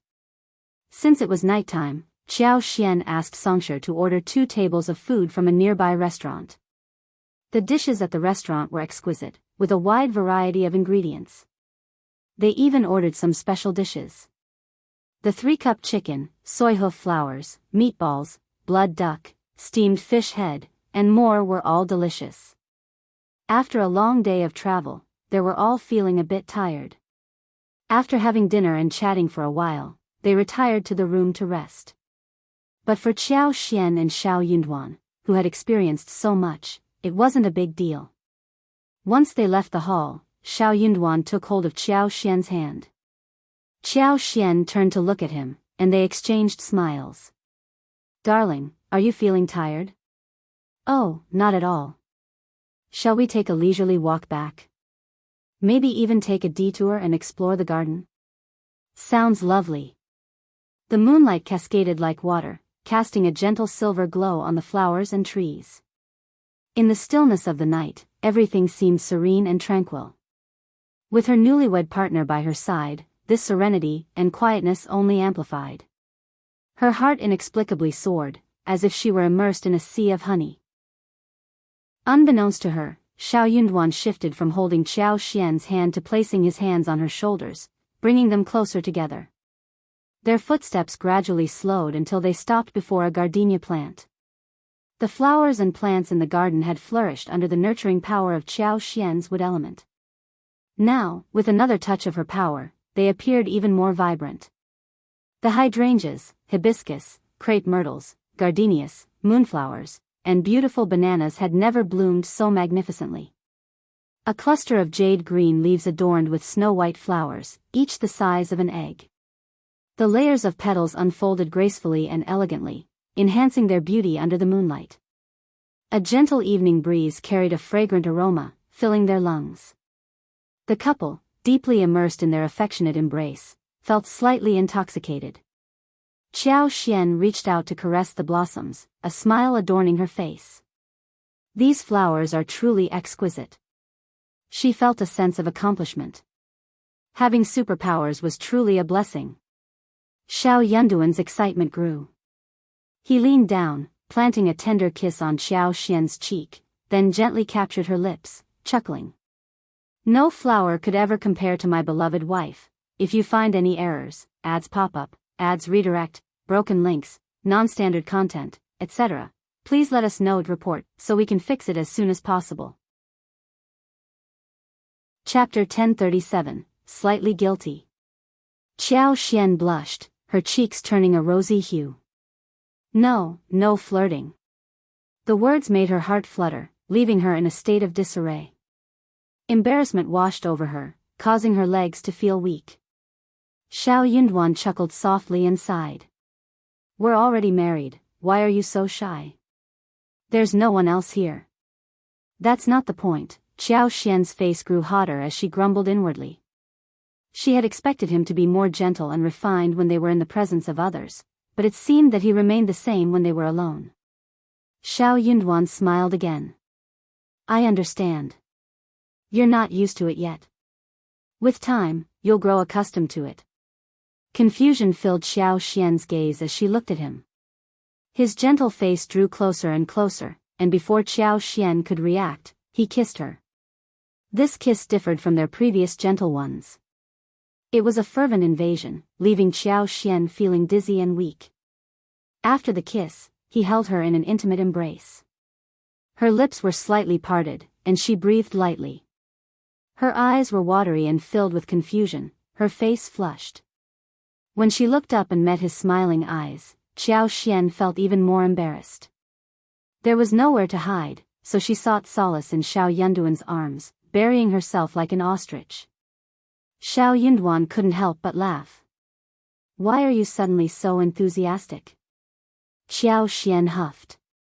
"Let's go back to the room." Staying any longer would only deepen her embarrassment. She didn't want to hear what else he might say. She wanted to escape. Xiao Yunduan's smile widened. "All right, let's head back to the room. Don't worry, my dear wife. I'm not in a rush." "Stop saying silly things." Xianxia squirmed in embarrassment, trying to free herself. Xiao Yunduan held her tightly, a mischievous smile on his face. Okay, you're not in a hurry, but I am." "What's the rush?" "I'm just eager." "Why, you're not allowed to be eager either." All right. No more teasing. Let's go back to our room." Xiao Yunduan scooped her up in his arms and made his way towards the bedroom. Their desire to be intimate with each other was evident. The tenderness gradually turned into passion as they spent the night together. The next day, everyone woke up, feeling even more exhausted after a full night's sleep, except for Xianxia and Xiao Yunduan, who seemed remarkably energized. The others were impressed. "Are you guys used to traveling? We can't match your enthusiasm." Xiao Yunduan smiled, while Xianxia blushed shyly, feeling a twinge of guilt. Xiao Yunduan handed the invitations to Magistrate Xiao and Xie Jingrong. Since they were here, it was customary to visit various places. Given his current status, it was a matter of etiquette. To their surprise, the Xie family extended a warm welcome, sending an elderly woman to greet them. She announced that they would be hosting a banquet in 2 days and invited Ms. Fang and Xianxia as honored guests. Xie Jingrong and Xiao arrived together. Upon seeing Ms. Fang and Xiao Yunduan, they approached for a conversation. Xianxia sent word for them to meet later, and both of them agreed with a smile, clearly intrigued. What Xianxia wanted to talk about was definitely about how to make money together.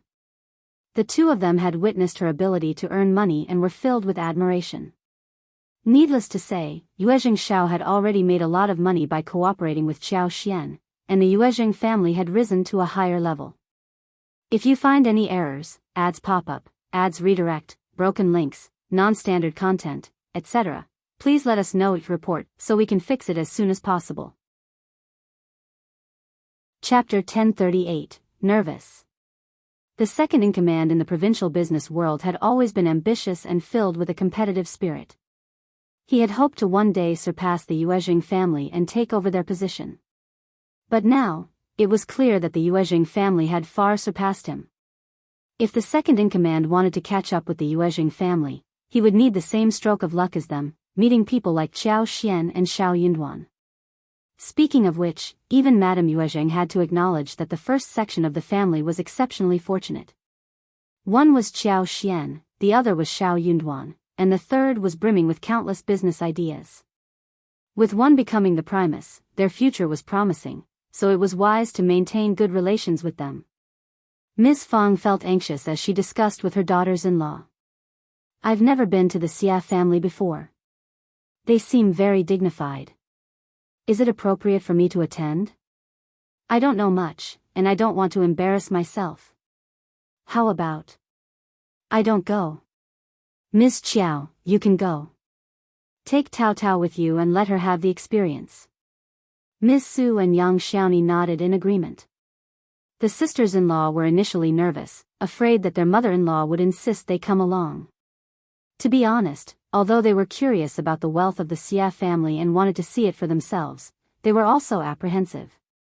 It would be terribly embarrassing if they were ridiculed. They believed it would be better if they didn't attend. Xianxia smiled and spoke up, "Mom, Tao Tao and I will accompany you. Sister-in-law and third sister-in-law can choose not to go, but you must attend. First, Madame Xie specifically invited you, so it's important that you go. Don't underestimate yourself. You're the mother of the Primus now. Who would dare to look down on you? Even in the capital, almost everyone would have to show you respect. So don't worry about the Xie family. We should just go. Since the Xia family extended the invitation, they won't criticize or give you a hard time. Xiao Xian was well aware of the Xia family's close ties with the capital and their extensive networks. They must have known about the imperial censor's impeachment of Xiao Yunduan and how Emperor Qi Xian reprimanded the censor for his actions, showing support for Xiao Yunduan. They would also be aware of Xiao Xian's role in saving the peony flowers, which symbolized Xiao Yunduan's connection to the late Empress Dowager. That's why the Xia family held the Xiao family in high regard, leading to First Madame Xia's invitation to Ms. Fang. Otherwise, such an invitation might not have come to fruition. Considering the Xia family's current status, even though Xiao Yunduan was the Primus, he wouldn't hold much importance to them. Hearing Xiao Xian's words, Ms. Fang felt less nervous, but she still hesitated. Can I really go? Of course. There will be many more occasions like this in the future. Xiao Xian replied with a smile. My husband and I might have to invite you, Tao Tao, and sister-in-law to accompany us to the capital someday, so we can have fun and entertain others. Yang Xiaoni and Ms. Su became excited. To the capital?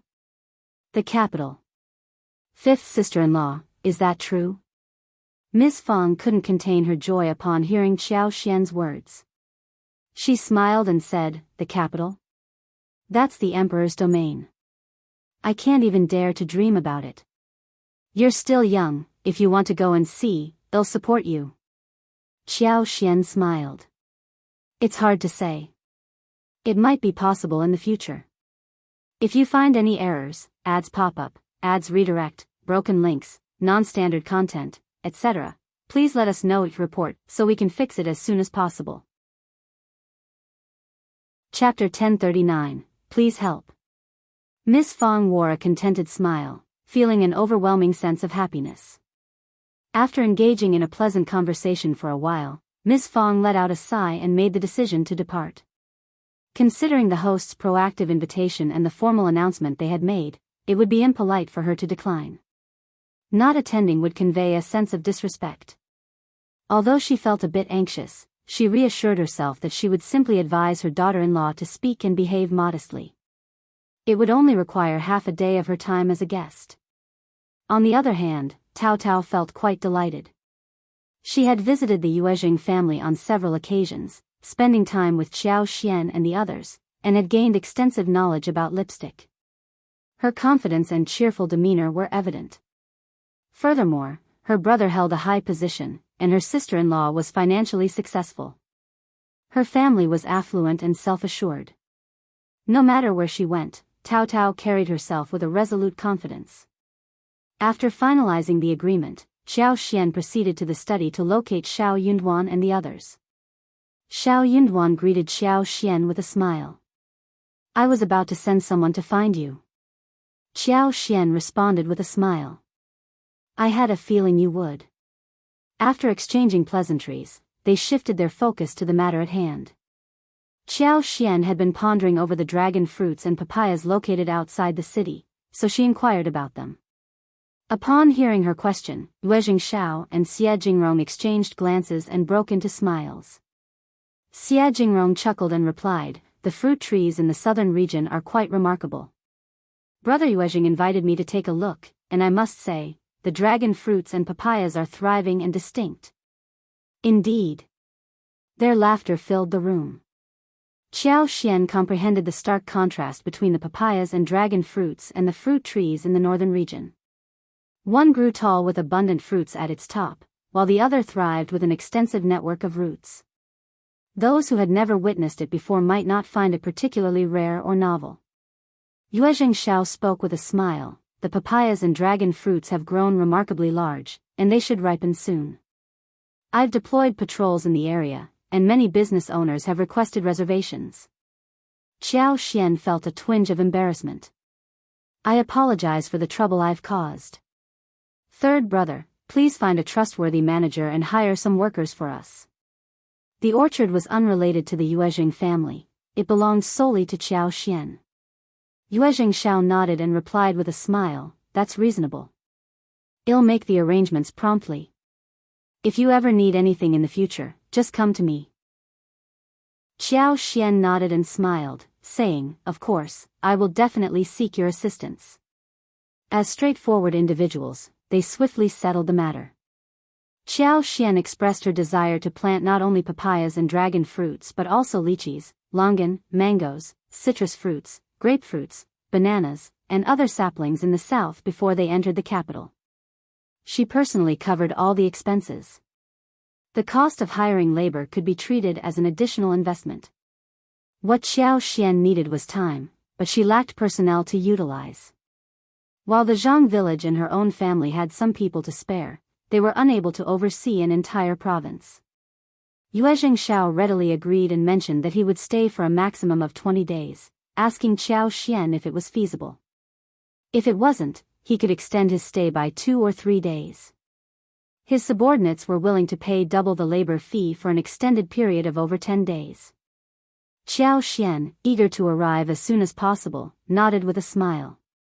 Jingrong and Xianxia trusted that Xianxia had her own methods of cultivation, so they didn't inquire further.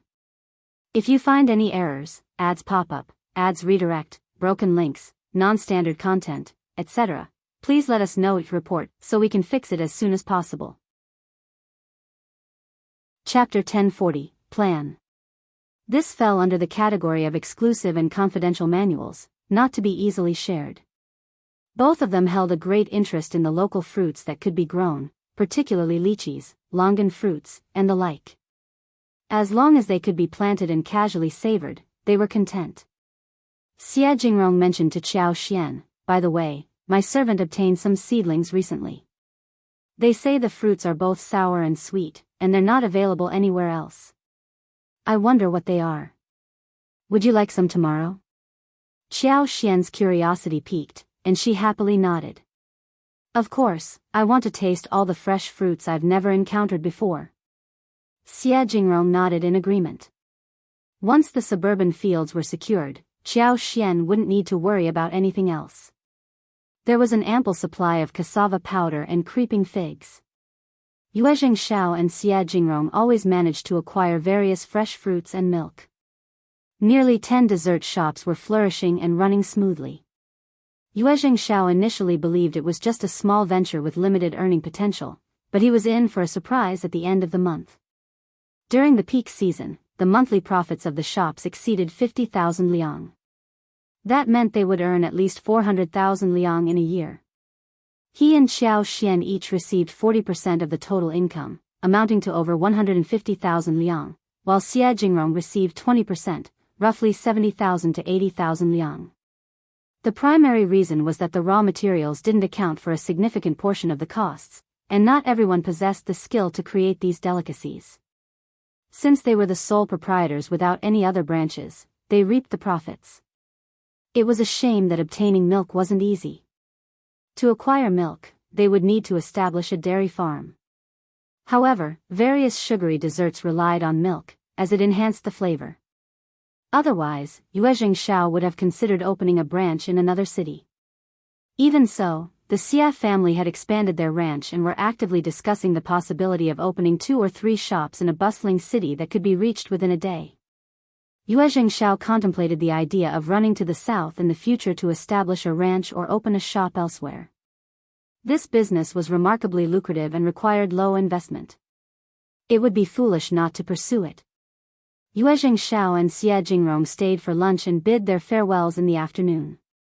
As evening approached, Xianxia arrived to deliver money to Xiaoxian. Payments for tea leaves, lipsticks, silver fungus, and sugar water shops were still pending. However, every time she acquired goods from the first section of the Shouting Village family, she would leave a written note and take as many items as possible, duly signed and acknowledged by the Xiao family.